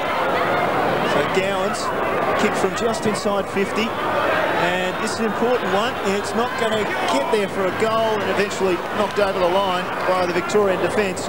Templeton there coming in, and bang, you see the coaches there. Donald McDonald on the right, Anthony Alessio, brother of Stephen Alessio, Mark Williams in the front, Martin Stillman to the left, the general manager. Ball comes out, Richardson up, second big mark of the day for him. He's finding the ball in the air, but what a great battle it's been with Little. I reckon honours are shared at this stage. One player just might emerge in the second half. Ball comes in, a push and a shove. Bergman gets the free kick, but the advantage allowed to fly as Victoria come out of their defensive zone. Well, where was the push there, fellas? We saw the replay, if you don't mind. I couldn't see it. Well, Di Pasquale pushed the ball in to Templeton, who's marked. 50-metre penalty there. 25 metre softy. Sorry about that. It's a good rule. I prefer the 25, to be perfectly honest. Well, sometimes there's just need for a little penalty, not a big hurtful one. Malloy, well, he's finding him to the ball in the second half, Phil, too. Yes, handy player. Big pack up, but crashing through Howard. Well, his last 5 minutes have been terrific. Purposeful, sending a clear message. Nowhere to go. Delivers it long and low, just into space. Almost needed to come back inboard, but didn't. Di Pasquale, a high one. Who's underneath this one? Front position was Saunders. He couldn't mark, and the ball's across the line. And of course, Saunders just walks off. We enter a moment where Templeton is rucking, Oliver is rested, and is the momentum swinging back again? We'll have to keep an eye on that. Well, Harrison came over the top and tried to get possession. Templeton couldn't get the kick away. Now James, clever with the hands. South Australia again, work it out. Colville on the left leg. Oh, and net late and high. Well, I don't know there was much in it, but there was enough for it to be a free kick down the ground. Move it quick. And they do move it quick. They take your advice. Tim Hollands just bats it on. Don't know if that was the best thing to do. In the end, it was, because Squire comes clear and kicks a goal for South Australia. Second. So, a second for Squire. And, like you said, Phil, that control just rested. Yeah, well, I mean, you can see it, and we look down at the bench and we'll see that Oliver's warming up again, and again that becomes the problem for the Victorians. But let's not take it away from Squires too. That was a beautiful goal. Just the spinner. There was a missed kick, and we see him there back. It looked like it was, they're going to mess it up with that nice left foot. He's a good kick, but look, I can see that there was two players loose. One was Hollands, one was Squire. He had to move it quickly. Nearly mucked it up by kicking it into the man on the mark, but the goal was in the end. It was a good result. Margin back out to 12 points as the Rhino O'Connor gets it down to Hollands. In turn, Colville. Churchill claimed in with the tackle. Hollands needs to concede a little bit of ground. Delivers it wide to the far side. Richardson the target, but Little was up to it. Just got the thump away, and it goes to ground where Brewer picks it up, gives it off to Robbins, who really lacks a little bit of pace, but he reads the ball beautifully. Delivers it in towards centre forward where Tate, who's so very clever overhead, marks. Churchill, great courage, backs back. Coming at him was Carr. Now Teague, an opportunity for Victoria. Lost his footing, went to ground, and bang. Here comes Carr, and he'll clean you up every time, Carr. And that is a car accident. Teague there took it. He got the first whack, and then the big Rhino was sort of on the loose with the horns out. One doesn't get you the other. Well, the Rhino O'Connor in ruck, paddles it down.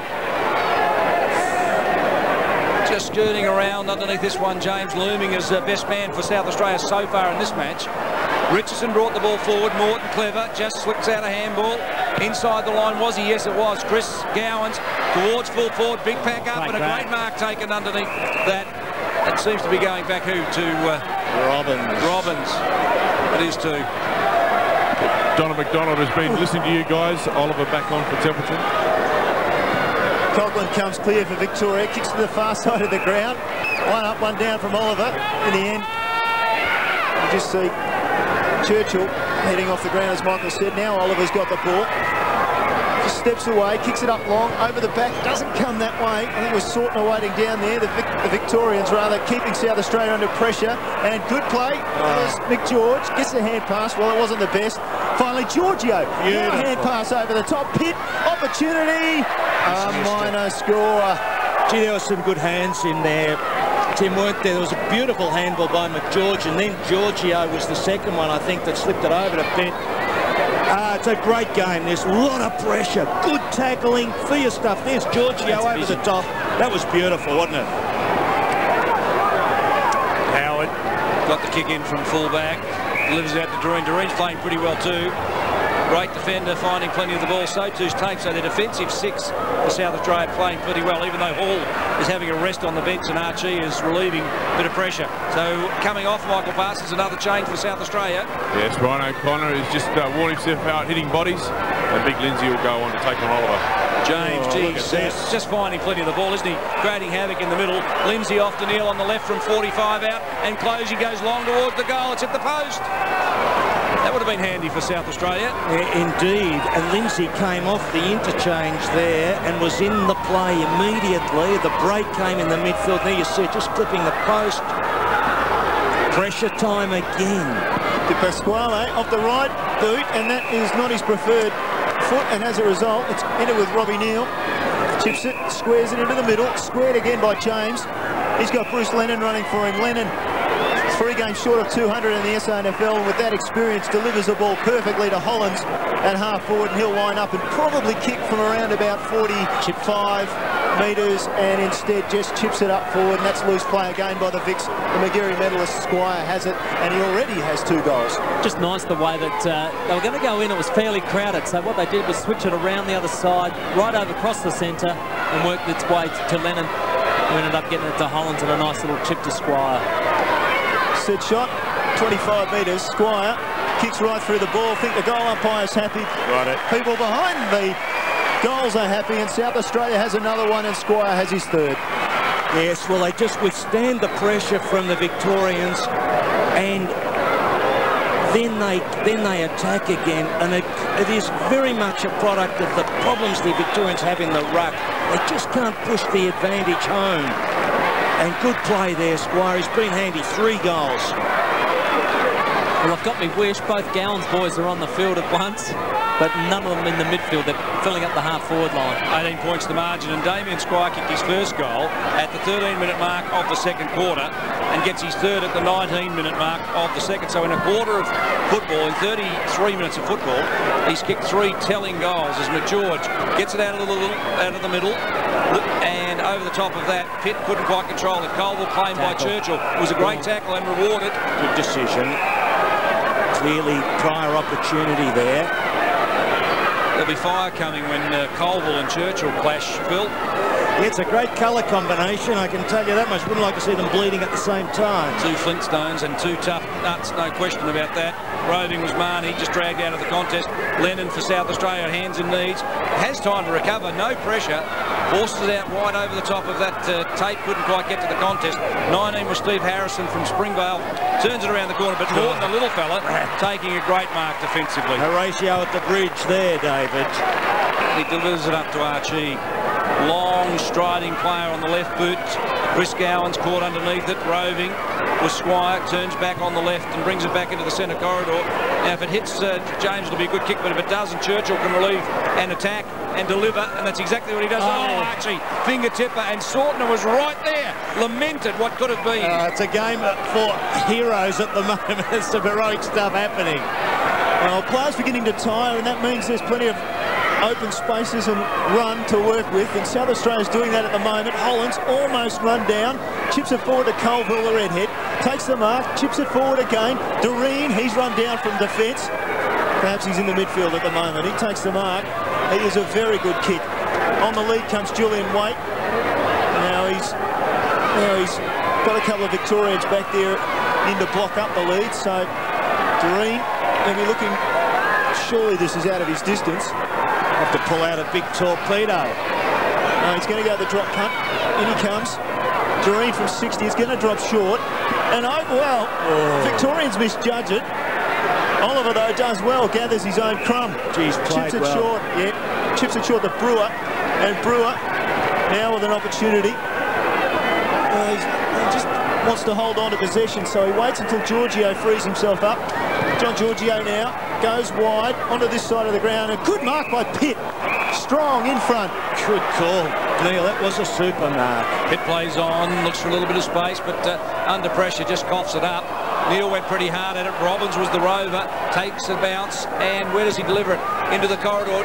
2-on-1 in the contest back there. Ball comes to ground. Lindsay for South Australia gets the handball forward. He'll need to go at it. His second effort needed to be a little better. Howard did well to get it off to Archie. The kick was a grubber, and here comes Churchill straight towards the goals. Back over the defender's head, but misses again. So Victoria, Phil, have had their opportunities. Yes, well, he's dashed in a couple of times. He just got a little bit of pressure there at the last minute, I think, a player coming towards him. Let's have a look at this. Just feels tiny bit. He puts it on quickly, doesn't he? Maybe there was an extra half yard to steady. But it's a good game.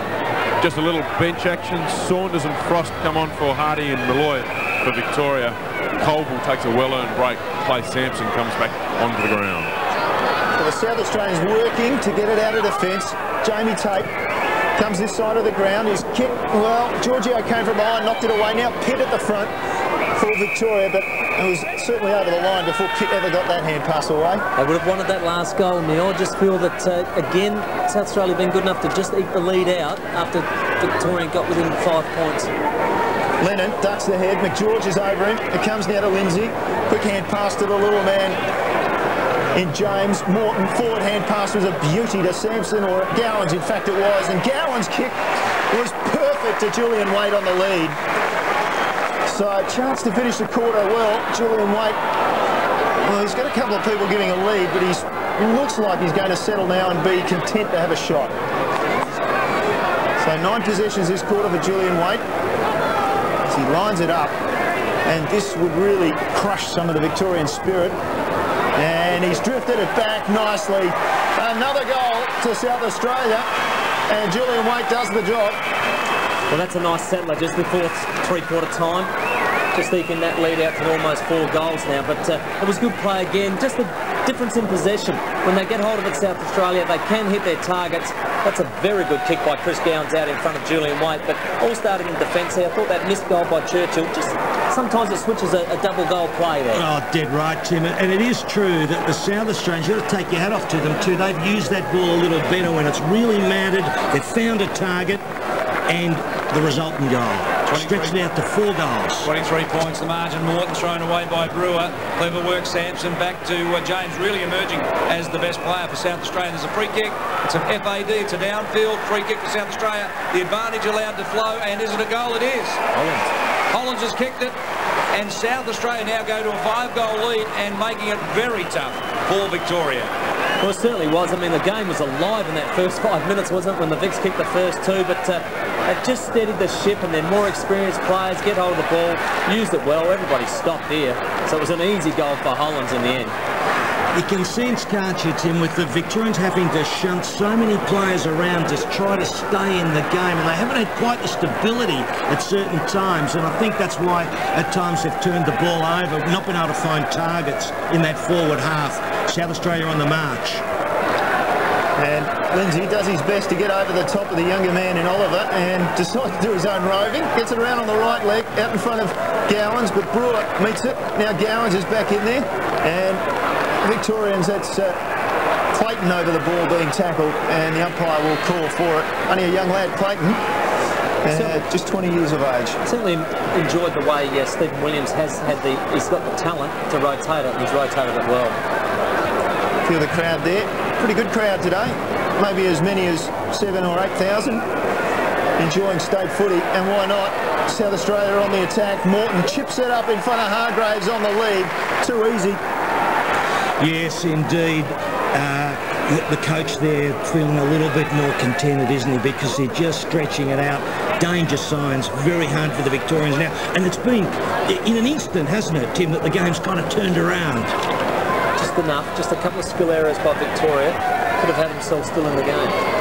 So this will be basically 3 goals in 4 minutes if Hargraves can convert, and he can't. He just sprays it a bit.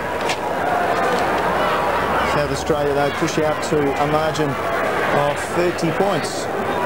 They're going to be hard to make up that discrepancy now. Well, there's still time for Victoria, if in fact they're good enough. And the siren sounded, so at 3/4 time in the state match between South Australia and Victoria, South Australia go to a 3/4 time lead of 30 points, Phil, and it's going to be very difficult for Victoria from here. Yes, well, look, they battled really hard. The first half of that 3rd quarter, they had Oliver doing really well, but I do think, and I sound like I put the needle on the record, Tim, that every time he's had to take him off the ground to rest him a little bit, the momentum's gone back towards the South Australians, and then we've seen a few turnovers. You see Saunders has had to be shunted around a bit in that forward half and into the ruck. They've been brave, but I don't know what they can muster in this last quarter. Probably just 3 or 4 class players below the South Australians at the moment. That's all. It's not a lot in it.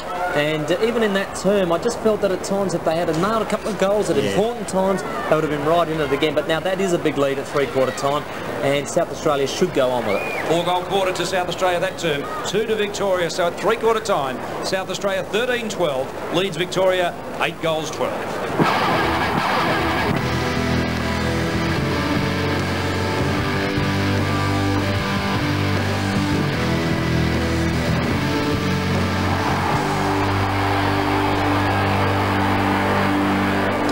17 points at half-time. Phil, they closed to within under a goal, the Victorians, and really South Australia put paid to all that in that last 5 or 6 minutes. Well, look, they burst out of the blocks with 2 quick ones. They had Oliver firing up, and they looked like they were going to be in with a real chance. But the South Australians are a good side. They're a good side, you know, and they've weathered the storm. Yeah, there's no doubt about that. They certainly were under pressure. Josh Marnie's had such a good game. He's just brilliant. But again, you know, the second half of that quarter, he wasn't in it as much, and he was the driver in that first part of the quarter. Yeah, it's when you know, guys like him and Giorgio just drop out of it, then South Australia got too many good midfielders to get on top, so it is hard to combat. As we said, they closed quickly, didn't they? Di Pasquale was another one. Christian Di Pasquale getting free. This is Frost. Well, that was a good piece of play by Frosty there. He got the chance. The bloke went past him, and Nick Sortner got the goal that was needed. Good grab by Sortner. Been a little bit out of sorts, you know. He hasn't kicked straight, hasn't taken all the marks that he should have, but, you know, he's been pretty handy at times. I was misinformed. That was Sortner and not Di Pasquale. Never mind. The South Australians late in the quarter. Damien Squire, the finish was just there for the South Australians. That's what it comes down to. Ed Richardson there tried to move it quickly, which was a good thing. Came off hands. Nearly, nearly a bit of a mess up between Hollands and Squire. Squire good enough to get back to his feet and just nail it. And that's why he's won a couple of Magarey medals. And Tim, you really made the point that the skills, at the end of the day, the skills of the South Australians just been just that little bit better. Yeah, it has been. Both sides have hit in hard, they've tackled well, but just a little bit of class in the end. South Australia at the moment, 30 points up. Yeah, 30 points up. Julian Waite doing the job here on this piece of vision, as we see, just a strong lead. And again, the delivery. When it's counted, the South Australians have been able to deliver. That's what it's been all about. But Julian Waite has been one of South Australia's best players, and I think he's done work up back, up forward and in the midfield. And that's why the margin's like that. 30 points at three-quarter time. The South Australians have extended it. 5, 17 and now 30 at each of the breaks. We look at the goal kickers, Phil. Well, what did I say at half-time, Neil? I said we didn't have any of the key forwards banging goals through, and look at the lineup. Whereas on the other side, you've got Squire and Hargraves with 3 apiece. That's been a bit of a problem for the Victorians. Can they turn it around? Bit of a question mark. Bit of a question indeed, Tim. Look at the stats. And again, just those handballs, the slickness for the South Australians. Well, when they're in tight and in close, they work 3 or 4 handballs out. That's been the difference. They've all been accurate as well, and they work it out with good possession. So just starting to eke out on that side of it, and the hit-outs as well is just starting to get a bit of a gap when Oliver's off the ground. Indeed, Donald McDonald would be a worried man. Here's what he's had to say at three-quarter time, and I don't think that's actually him speaking at the moment, Phil. Your mind right, be strong, really strong in your mind about finishing the game off. As we said, it's a 4 Mark Williams, the assistant coach, of course, there, having a bit of a chat. We've got to make sure now that we take the initiative. We start the runs. We get the try. We get the try. Yes, you can hear the Victorian coaches there. Donald McDonald. Just letting his assistant coaches do most of the talking there at three-quarter time. Mark Williams and Anthony Alessio, but he's got them into a huddle now, looking for them just to take the initiative. They're the best players Victoria has to offer. Just make some decisions, play on, create some space. So some real work to do from the Victorians. SA, as you'd expect, they're pretty pleased with what's going on. Steve Williams just asked them to change direction a little bit coming out of defence, but he says when we look good, we're moving the ball very quickly. If we slow it down, we're letting their runners get back behind the ball, and then they're just chipping it up the field. But Stephen Williams, obviously happy. He's really given them a charge up and wants them to roll right over the Victorians in this last quarter. Well, Michael, anything that, from your point of view, that you've seen down there that the Victorians can do to really get back into this contest? No, I think those very astute gentlemen in the box have picked it out. Oliver's been a key. He's the one that started, and he does look good when he goes up against the big Ryan O'Connor, but I thought Lindsay did very well when he went directly up with him. That's one thing they can do, but it is really about now just taking the risks, getting the ball on, and seeing if they can get a score on the board. Thanks for that, Michael. Well, Phil, Michael suggesting there, I know you don't have a connection so you could actually hear that, but he was suggesting that they need to take some risks, the Victorians, and I guess is Oliver going to be good enough to take the risk the whole quarter? Well, look, taking risk might involve actually getting the ball down there and taking marks inside 50 if they can pluck some marks, and I'd say a risk would be Templeton down inside 50 for the whole quarter. Yeah, can Oliver do it? And that was the other point. They've got to sustain the pressure at the centre bounce for the whole duration, 30 minutes, so he's got to stay on. He's got to be able to do it. I think the other thing they've got to do, Phil, is just play on as well. Just, I don't care, don't go back for a kick anymore. Just let's play it on, get it inside 50 real quick, put some one-on-one pressure. They haven't handballed as much, have they, as the South Australians? That's true. move. Yeah, well, of course, the thing that Stephen Williams, as we heard in the huddle there, or heard from Michael at least, that Stephen Williams is emphasising the idea that South Australians do have that advantage and they should be playing on at all costs and trying to exploit the Victorian weaknesses. Well, they have handballed the ball a lot, and we saw that. I think by pushing on like that, they've put Victoria under a bit more pressure, and they've used the ball well too. Well, we just have a look at Stephen Williams still addressing his players down there. They're just breaking away. It's pretty relaxed, really, doesn't he? Well, so he should be. And he's been there, done that. We see Michael, I'm sure, is going to be in there in a moment trying to get a word with Stephen Williams. And if we wait long enough, Michael will get in there between the two of them and... He's gone, I'll pass this off to Gilly, he can talk to you. A couple of switches and eventually, Michael, you've got Stephen Williams, the South Australian coach. Yeah, he's concerned and pressure's off today. The Magpies are having a rest. Steve, you'd be happy with what's going on. What did you emphasise there at three-quarter time? I just think every time we move the ball quickly, we look really good. We've changed direction a few times, got some blokes to run into space and cut them up, but at times we've just we've been too stagnant, guys just sitting back there and not moving, and the Victorians, to their credit, have bottled us up and just running out with short kicks. We'll see what happens this time. Thanks, Steve.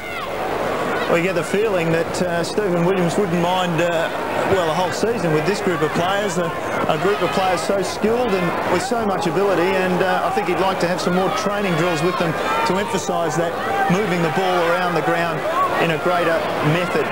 And we're just about ready to start, as you can see. Umpire quickly from Victoria about to start the final quarter. David Mackay is your caller. Thank you, Neil. I think Stephen Williams will be happy to go back to Port Adelaide. They're pretty parochial around that way. I think a premiership is what he wants in his first coaching stint as a South Australian coach, though. He leads by 30 points at three-quarter time and in the box seat for a win, providing Victoria don't just get a couple of quick goals and mount an emotional challenge. Crashing through, doing pretty well. Robbins, who's had 21 possessions up until three-quarter time, and along with Marnie, has been the leading possession gatherer. Clever work, Templeton. He said he'd need to finish off, Phil, in the second half if they're going to win. Well, he's done that for you. He's got the first goal of the final term. Well, look, you know what I said was he's got to be there for the journey. If they were to win, David, he's got the 2 goals. He's got to be inside 50. They've got to make him a target. He's got to pluck a few marks. He's a bit of a match winner. Interestingly enough, they started with Saunders in the ruck. I hope Oliver's okay, but that's the start they needed. They've got to go for Braith now, Tim. I reckon it's 3 out of 4 quarters they've got the first goal. They're outstanding in the beginning, and they've just, it's the matter of sustaining it and just making sure you finish off. Back in the middle, they're finishing all right at the moment, but they need to sustain it the whole quarter, something again that we've discussed at three-quarter time there. Big Lindsay, he's been good. It's been one of the reasons South Australia are around the patch just that little bit cleaner. And it comes up. Well, nobody really got an effective hit out now. Hollands over the ball. Brewer did well. Fed it off the pit. Can he get it? Well, he just couldn't quite grab the ball. Then he grabbed it and handballed it straight to Hollands. Hollands puts the South Australians down forward, but Teague did well. Been pretty handy. He's gone at the ball hard, this bloke. He goes wide onto the wing and good grab. Well, over the top, Saunders. He's got a reputation. Yes, he has. He's taken a couple of absolute blinders, Neil. Drives long, and Brewer left to his own devices. Thank you very much. Too easy. Victoria building again. Oh, well, that was a tough one for Sortner. It goes over the back now. South Australia clearing this side of the ground. Waits loose. Colville will run for him, but he goes longer than that. And Howard under pressure, ball knocked away. Di Pasquale did well, looked like he got dragged down. Howard goes in again. Opportunity, left leg. Squire loose, look out, here he goes. Set sail off the left leg. Thank you very much. Squire has his 4th. And good night, Victoria. Well, he's got a classic left foot, this bloke, hasn't he? He's just beautifully balanced. Cuts across the turf exquisitely, and then bang, that left foot. When that comes into action, David, you just have to say, put the flags up, Mr. Umpire. I don't think Tim there's any more balanced player on the run kicking for goal. He is beautiful. Look at that. Well, he's shown it on 4 occasions, hasn't he, today? So, look, South Australia very good on the turnover. It was down the back there again. Switched it all the way around the pocket, down the flank. It wasn't a good choice, I didn't think, the kick to sort. But, you know, I think... it was that Brewer who popped it in over the top of him. 4 goals from 8 kicks to Damien Squire. He really makes them count. McGeorge slung away in the contest. Brett James looming as South Australia's best. Hands it off to Robert Neal, who goes on the left foot. Richardson came crashing through over the top of Teague. There is the Jewel McGarry medalist in Damien Squire, and the ball across the line and out of play. Just bring you up to date with the starters on the bench at the start of the last quarter. Danny Morton, who's had a good game. Heath Hopwood, the big man in Ryan O'Connor, and Stephen Hall. And also they've interchanged the boundary umpires. Stephen Wilson comes on and Matthew Starr has his break. Thanks, Michael. Danny Morton, fellas. 23 possessions to three-quarter time in line for the Foss Williams medal. Off with a knee injury and heavily iced.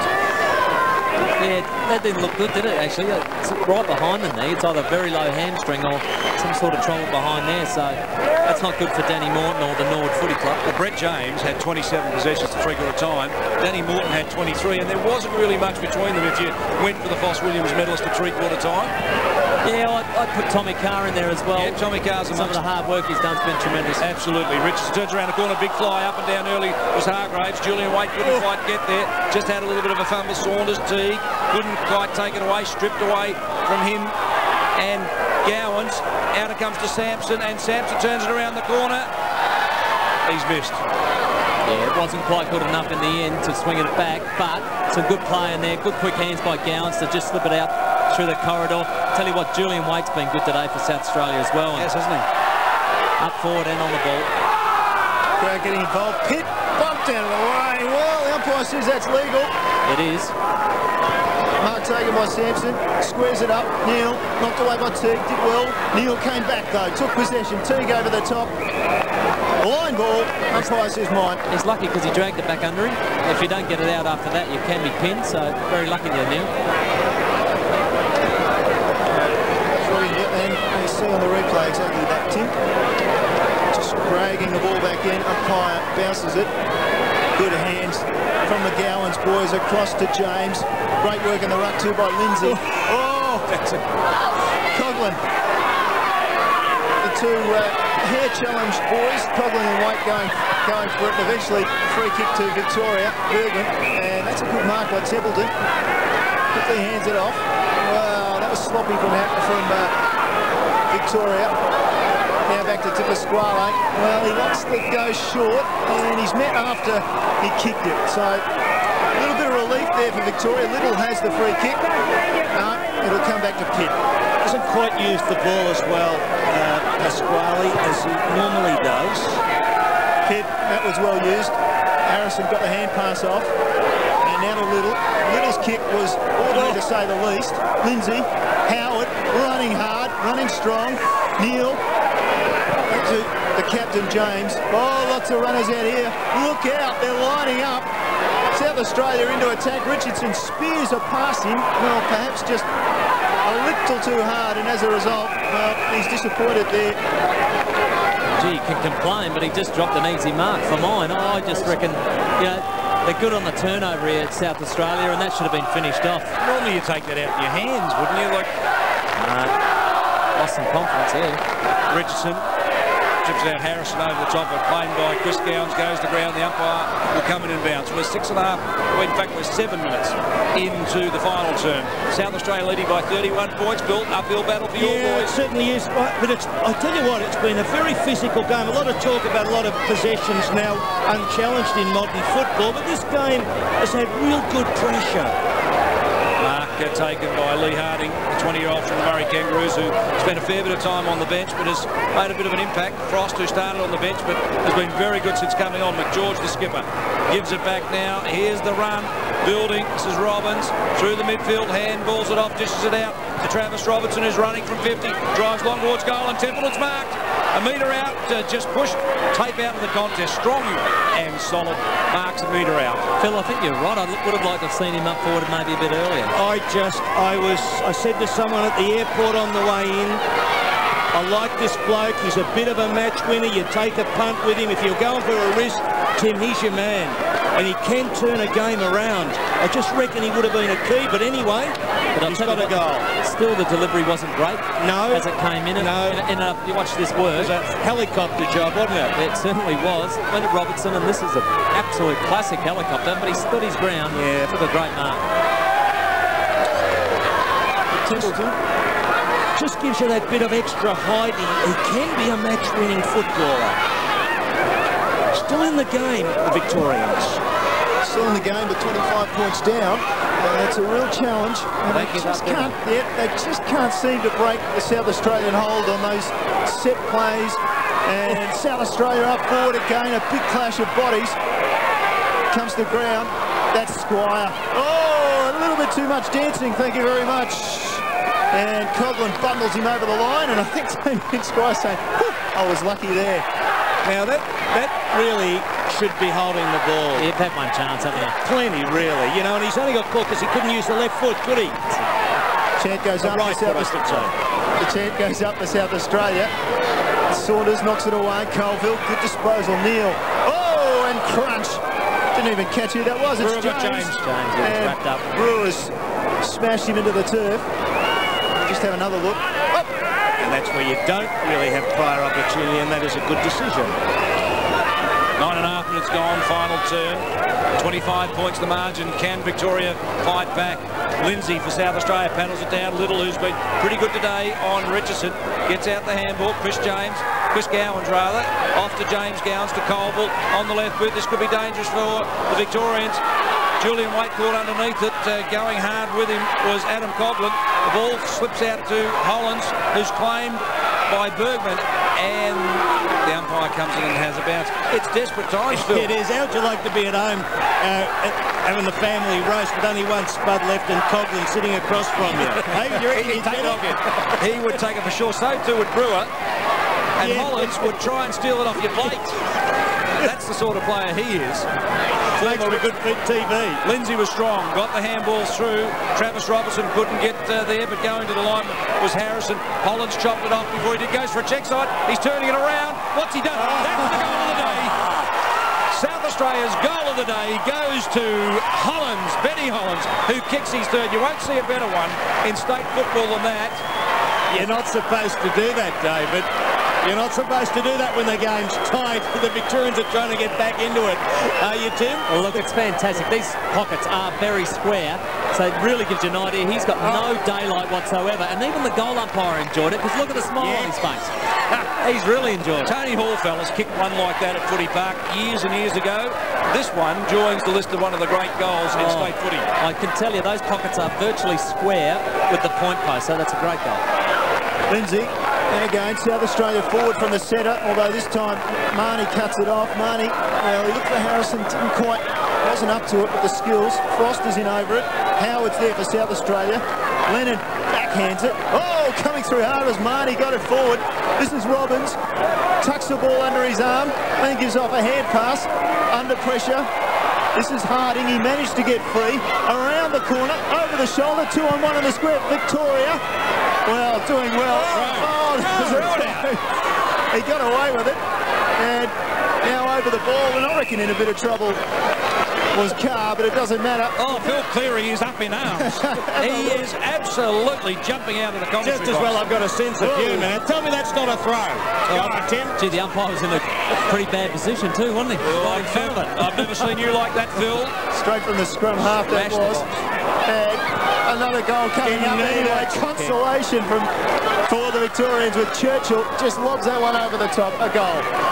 Well, that was probably just desserts, because there should have been a free kick in exactly that same spot, and Churchill nailed a very, very good goal. Good work here. Look at this. This came out of the pack nicely. Yeah, he's been a good player, Tim, hasn't he? Churchill, really good player. He's a very attacking player back home, and he's marked well overhead today. This has been a great exhibition of state football today. Well, they don't want to play state football at the National League. Here it is, back on your screens at the State League, and doing it well. 4 goals won the margin. Still time for Victoria if they're good enough, Phil. Are they good enough? Well, they're in with a chance. Don't write them off just yet. Oliver thumps it down. Giorgio, who made his name in South Australian footy here, but goes back to Victoria with Frankston. Templeton. And we know he played with St Kilda, Phil. Don't get up me. Oh! And look at this, Froster's marked.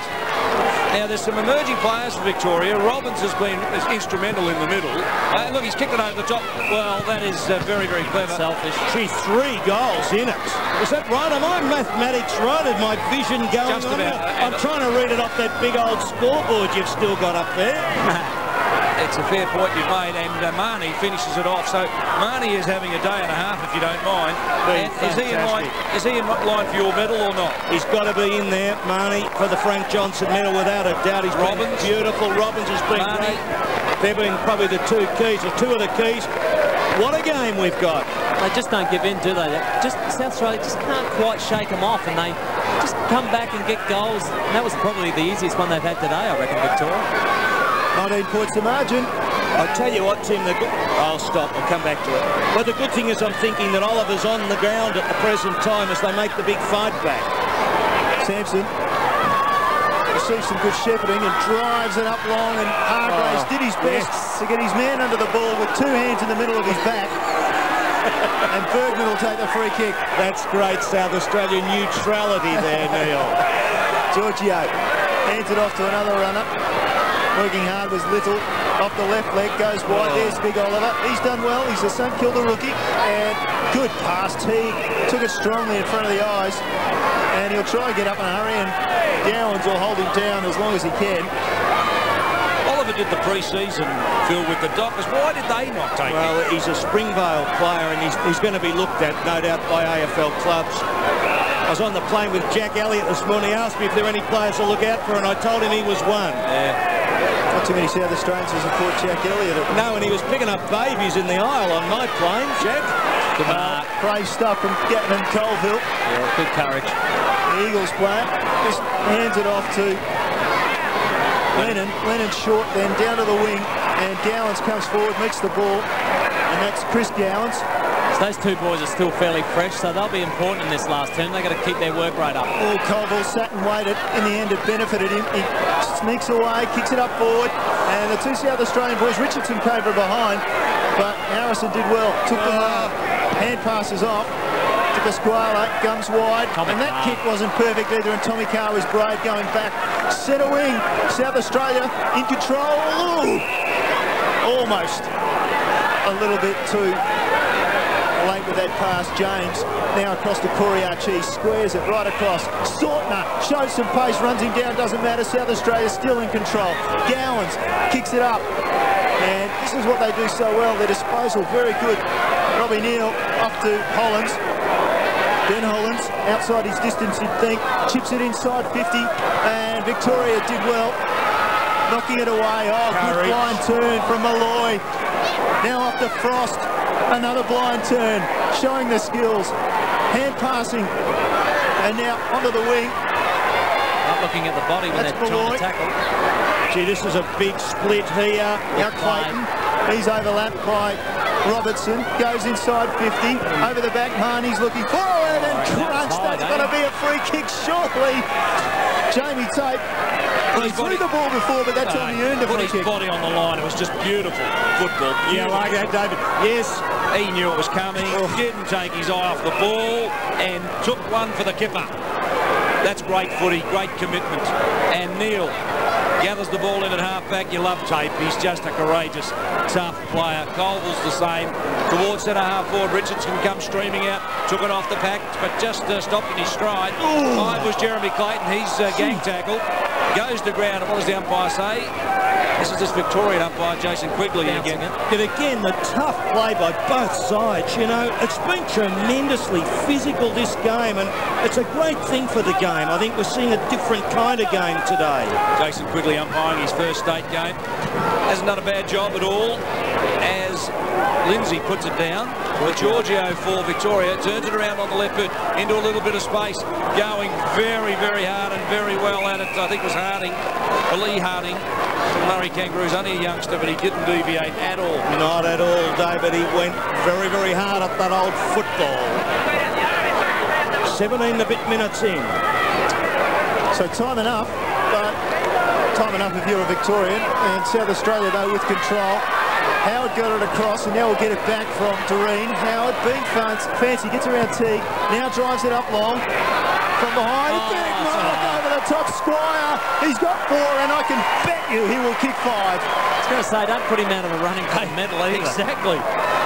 With about 9 kicks, if you don't mind, too. So if there's a snip of a medal, this guy's got to be in it. Yeah. He's got 2 to his name in the South Australian competition in the last 2 years, and has come home both both years with some brilliant form in the closing rounds, and in this quarter he's shown a brilliant marking form and lobs away for his 5th goal, and South Australia has control. Well, it's interesting too, Neil, that he's kicked goals at really critical moments, hasn't he, Tim, in the game? You know, when there've been goals that certain players wouldn't have kicked, but he's been able to put them home. A couple of difficult ones, and this time the big mark, great goal, just at a critical time. Howard did all the right things, got it to the top of the square, which gives you an opportunity. He had to sit on a couple of players, and it was too easy for a player of his calibre. But you're right, I mean, we've spoken about South Australia just being that little bit better in some areas, and Squire's one of those players that definitely has a gap above the rest. 25 points the margin. 4 players you'd suspect, Tim, are in line for the Foss Williams medal. I think you might think about them for us if you want. Lindsay gets the ball down. South Australia through Hollands. Handball over the top. Look, this is dangerous. Scotty Doreen, he's played pretty well too. Couldn't rule him out. This fellow's amongst the contenders as well. He's in the mix, Julian Waite. Yeah, I think Julian Waite, Tommy Carr, Brett James, Damien Squire. I reckon you named them all. There's a heap there. I reckon you got them. They're the ones I went with. It's interesting because he had Hargraves earlier, Conklin, and he's had a bit of trouble with this bloke, hasn't he? So Julian Waite, who's kicked one in the 3rd quarter, the 26-year-old from Port Adelaide, bends it back and misses. A goal there would have been a nail right through the heart of Victoria. Yeah, so as it is, it's pretty tough. Where has Hargraves gone? I just didn't spot him before. Yeah, he's still at full forward. Just another change on the bench. McGregor comes on for Oliver, sits down again. That is the 36th interchange for Donald McDonald today, so a big day at the office. Indeed, working them hard down on the boundary, and this is good build-up. Over the back. Clayton, he's shrugged off his man. Now he goes inside with a hand pass. Marnie gives it back to Clayton, closing for 25 metres. Great start, Victoria, for the first time today, taking the ball the length of the ground, and well finished by the young man from North Ballarat. Yes, the North Ballarat Roosters up there in beautiful sunny Ballarat, David. You know where it never... Why wasn't Polkinghorn? Oh, he's not quite in the peak condition. This kid's a good... This is great play. And Marnie again, hasn't he played well? The old 1-2 as Bruce McAvaney calls it. Slips it over to Clayton. Again, lovely play. Well, Phil, I guess there's 2 contenders for Victoria's medal, Robbins and Marnie, you guess. Yes, I think they're the 2. I tell you what, the big boy in the ruck as a kid has done very well. And now, who have they got in the ruck? Frost. This is another twist. That is amazing. 20 points the margin as O'Connor thumps it down. Colville drives it forward for South Australia towards centre half forward. Push and shove in the contest. No one home. Play on, says the umpire, James Gowns. Out to Hollands. An underground handball and a short pass. He's used it pretty well. And here he is, the man of the moment, doing beautifully, Julian Waite. Missed the goal a moment ago, but he has to be a contender.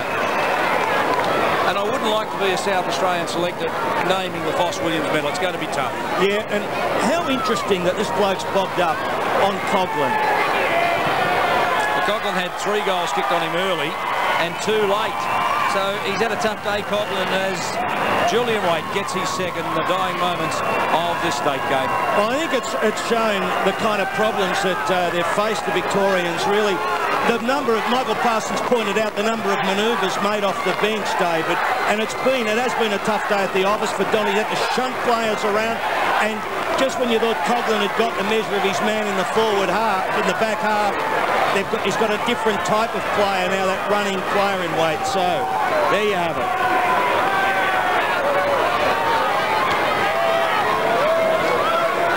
Back in the middle. So South Australia, just when it counts, just taking control. This is Teague, though, for Victoria. And won't go away, Tim. You're dead right. They're just going to keep at it. The ball forward now. Tate. We're into time on in the final quarter. And ball just run over by Di Pasquale. He's got quite a record. Di Pasquale has been best and fairest the last 2 years at Coburg. Phil Cleary's old club. We're seeing there on camera. Ball comes back into play. McGeorge still working hard, gets it off the left leg forward, over the top. Templeton may have got a free kick, may have had an argument for a free kick. Instead it comes to Corey Archie. He's content to roll it out of bounds. South Australia sitting on a very handy advantage, 26 points, deep into the final quarter. Yes, it'd be a tough ask now. You couldn't really see them getting home. They fought hard in what has been a great game. Still their mainly a charge. McGeorge, chance to finish it, and gee, that's a good finish from an acute angle, and McGeorge kicks, I think that's his second, is that right, boys? The second goal from McGeorge, so... He's a good competitor, David McGeorge, the Sandy boy, captain of the Zebras, the premiership side last year. But, Tim, you made the point so many times during the call about how the Victorians have fought back. I mean, don't understate the South Australians who will really look like winning the game, but it's been great like that, hasn't it? You've got to admire their courage and the way they've just stood up every time that it looks like South Australia could blow the game out to a nasty margin. They just kick a couple of goals, so good courage and just real credit to their state at the moment. Well, it was 24 points the difference when these two sides last met at the MCG in '99. It's 20 points here today, but Victoria are mounting a real challenge as Teague drives it forward. Templeton couldn't get to the contest. Scratch O'Neill gets it out to Doreen. He's been pretty good for South Australia today too. They've had some wonderful players, South Australia. Chris Gowans towards centre-half forward. Ed Richardson, front position. Ryan O'Connor dishes out the handball. James Gowans tries to crash through. Gets the handball out wide to Colville. Now Colville's within range. Straightens up and goes bang. Good work, Gavin. Good night, Victoria. Gavin Colville gets his first. It's all over at Adelaide Oval. South Australia will win this one. Great example of the skill level then, wasn't it? Just the way that there was some real close, tight handballs that needed to be done. They all hit their targets and it ended up opening up a gap. Just have a look at this. Ryan O'Connor, mind you, doing the front and centre work. Gowans just held onto it long enough, then late handball. Colville all on his own, no mistake. And you see O'Connor continuing on. Tim, he didn't stop, did he? Look, he goes on, and when the final goal is kicked, look where O'Connor is. He's right up alongside his man. He's bowled over one player in the process. He's paved the way. His strength has been invaluable in this game. So, 5 goals for South Australia, 6 for Victoria in this final quarter. It's become quite a shootout as the players have tied. Gowans, well, just lost possession. Teague comes the other way, did well, put on a burst. His kick wasn't the best. Finished off well. And Tate came from behind Pitt, finishes in front of him and just rolls it over the boundary line. Safety first. I reckon he'd be a player you might just have a peep at, Teague, you know. He's shown a bit. He looked a bit of the old Michael Turner, the Geelong champion, about him there on the run. I don't know if he's as quick as Michael Turner. I think he was named also in Geelong's team of the century, so I don't know if he's as quick as Michael Turner. Umpires well have determined there's a free kick. It'll go back to Frost. Hasn't been their worst either. He's been pretty active in every position he's played. Playing in the ruck in the last part of the game too. Well, that kick just wasn't good enough. Howard chips in for South Australia. He thinks about switching the play. In the end, everybody falls off him, so he decides to go for a run. Sets it up with a hand pass over the top, and this is where South Australia finishes. Sampson kicks it inside 50, and on the lead, Hargraves, who was belted behind the ear for his trouble. Yeah, he's a bit of a Michael Parsons lookalike, this Hargraves, isn't he?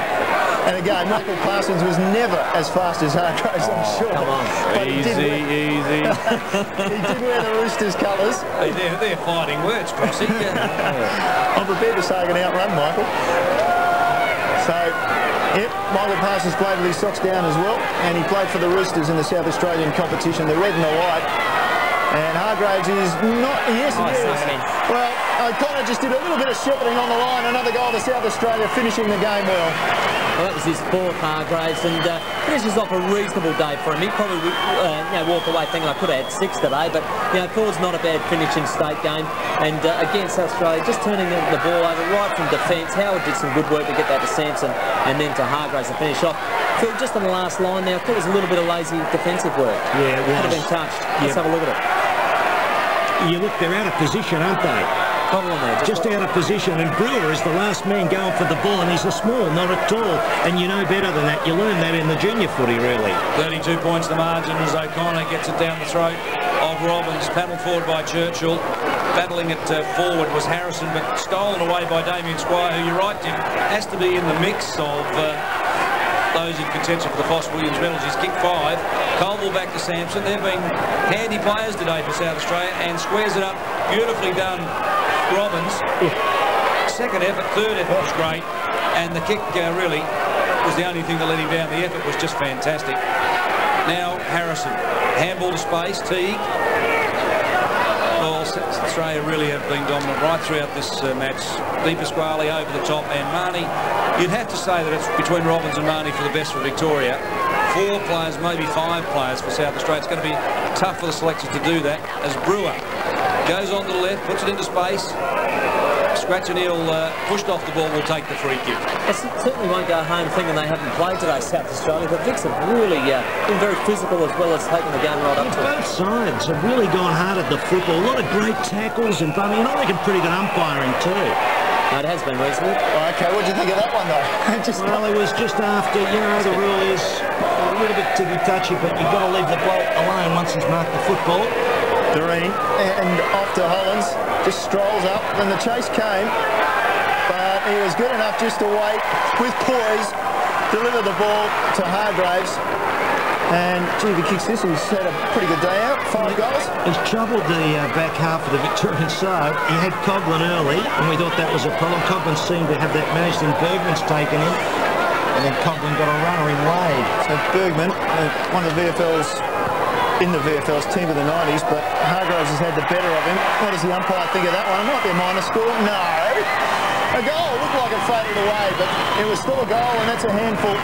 5 for Hargraves. And that's Waite, of course, who was not Wade. Waite, but you've been a good player, Hargraves.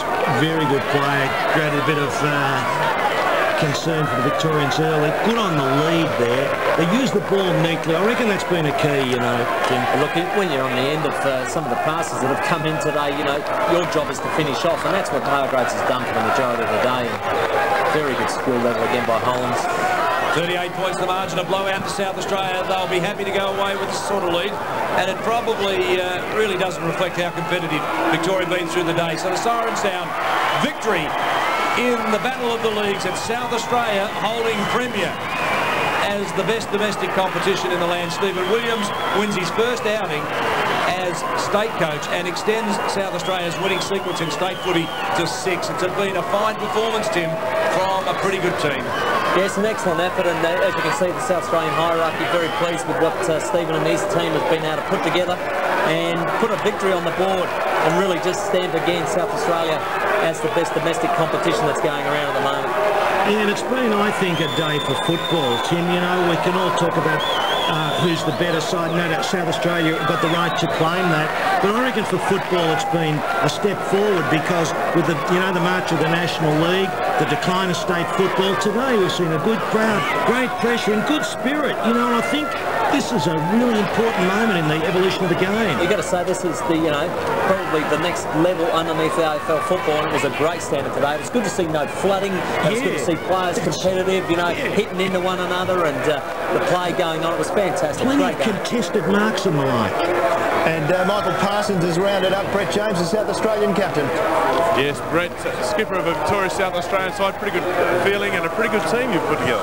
Yeah. I mean, everyone said we were kind of favourites of the day, but Victoria never gave up. Even that last quarter, we went in at 5 goals up at 3/4 time, and they still kicked the first couple to make a game of it. And in the end, we got a few softer goals and we won by a bit. But it was a great day. And somebody to aim at in Hargraves and Squires, they both did a good job in front of goal. Yeah, I don't know how many they kicked, but they both kicked a few. Hargs was real dangerous. Whenever we got it in there really quick, one out, he looked pretty dangerous. So he had a pretty good day. And the boys leading up to the day, the actual players themselves are pretty excited about playing for the state. Yeah, it's been an excellent feeling around the place, and even before the game, I've played in a few states, and this felt as good as anything I've ever played in. So it's been a really good feeling amongst the boys. Fantastic, Brett. Congratulations on your own game. Congratulations on being captain of South Australia. It's been fantastic. Thank you. Very happy skipper as we look at some of the highlights of that final term. Victoria certainly didn't give up, Phil, and this is Templeton taking the mark in the goal square. No, that's dead right. I just reckon, though, that they had to shunt their players around a little bit too much. I would have liked them to have had a feeling another ruckman and have left Templeton settled in the forward half. But such is life. It was a difficult ask. They're up against a slightly better side.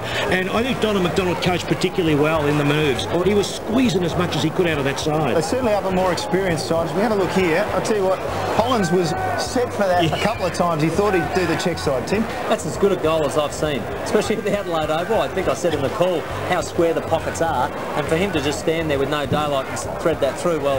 Have you ever kicked one like that from there? Maybe. We'll have to go through the archives. Tim wasn't the biggest kick, I tell you, it was a little bit closer in. Damien Squire, have a look at this. Well, this is a great hanger, isn't it? right over the top. Gee, there were 5 big ones that he got, weren't they? And that was, gee, that left foot. There's nothing about the old left foot, Tim, is there? He's deadly with it, and we said many a time during the call that he just used it so accurately to hit players upfield and also kick those important critical goals. Ones with a little bit of pressure. The left foot has always looked pretty good. Jeremy Clayton, he's done a good job too. As we see here, breaking through, backing up, going again, and just the 1-2, Phil. Yeah, it was a beautiful piece of work between the two of them. That man, Josh Marnie, you know, he can lay claim to that goal too, because it was beautiful thinking. I like the young bloke Clayton. Good play. They had to run the ball. Got the goal, kept it all alive. There wasn't as many goals as clean as that for Victoria, was there? That was probably one of their cleanest. Got them hard and turned the ball over a few times when they might have got one. Yeah. Certainly the last quarter, I guess, demonstrated that when you're a little bit tired, we see Stephen Williams congratulating some of his players there, but when you're a little bit tired, the skills come into play. They certainly do, and that's the secret. I know in pre-season when blokes are just starting to get tired, that's when you want to practice to get really, really classy with your handles. Well, we're just about set for the presentation of what has a new trophy, the Advertiser Trophy, the Advertiser Cup for supremacy between South Australia and Victoria, and David Mackay is down on the ground doing the emceeing. Today to take another victory, 6 in a row for South Australia. And also put your hands together for Donald McDonald and his team of Victorians who played a great game of football that we all enjoyed. I'd now like to introduce you to Neil Bussey, the chairman of Football Victoria, to present the Frank Johnson Medal to David Robbins.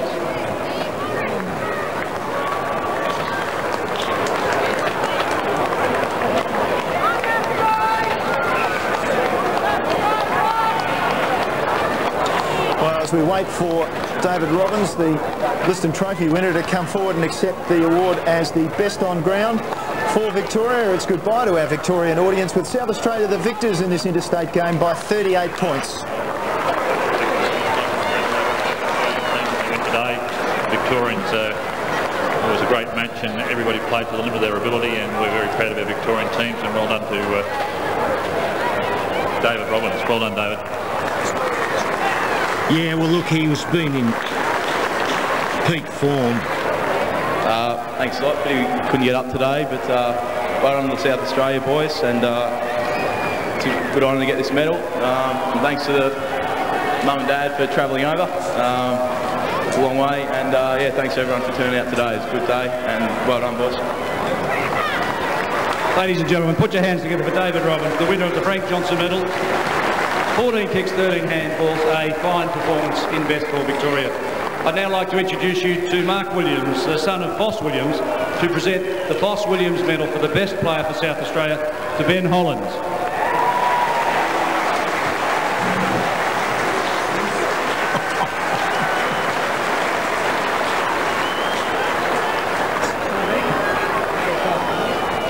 Congratulations to South Australian boys and Stephen, and worthy recipient. Well done, Ben.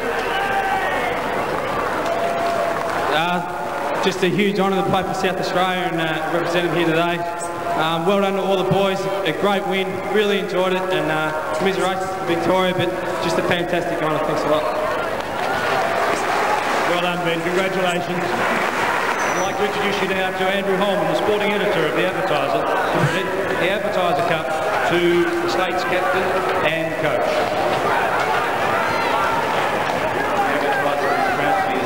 With this State League match today. Well done to Victoria for such a spirited fight. Well done, of course, to South Australia, who's ensured that the mantle of the strongest domestic competition remains in South Australia. I'd like to call on Stephen Williams and Brett James to receive the Advertiser Cup.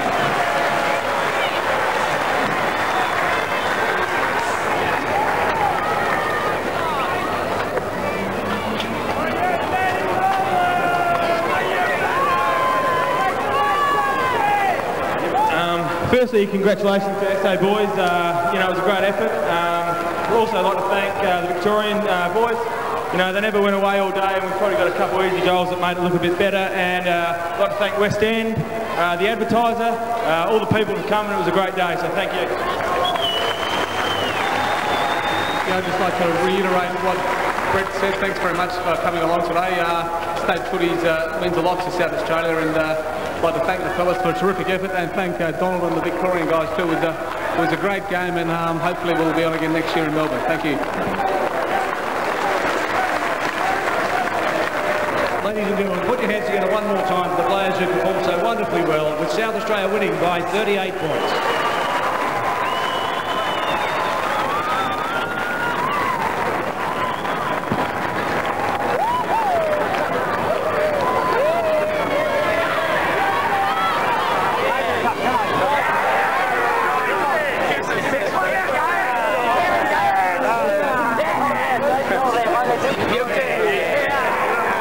Victory song for the South Australians, but a lot of whooping and a lot of carrying on as they get their photo taken. I'm sure we'll see a lap of honour, and let's hope we see more of this. It's been a great game.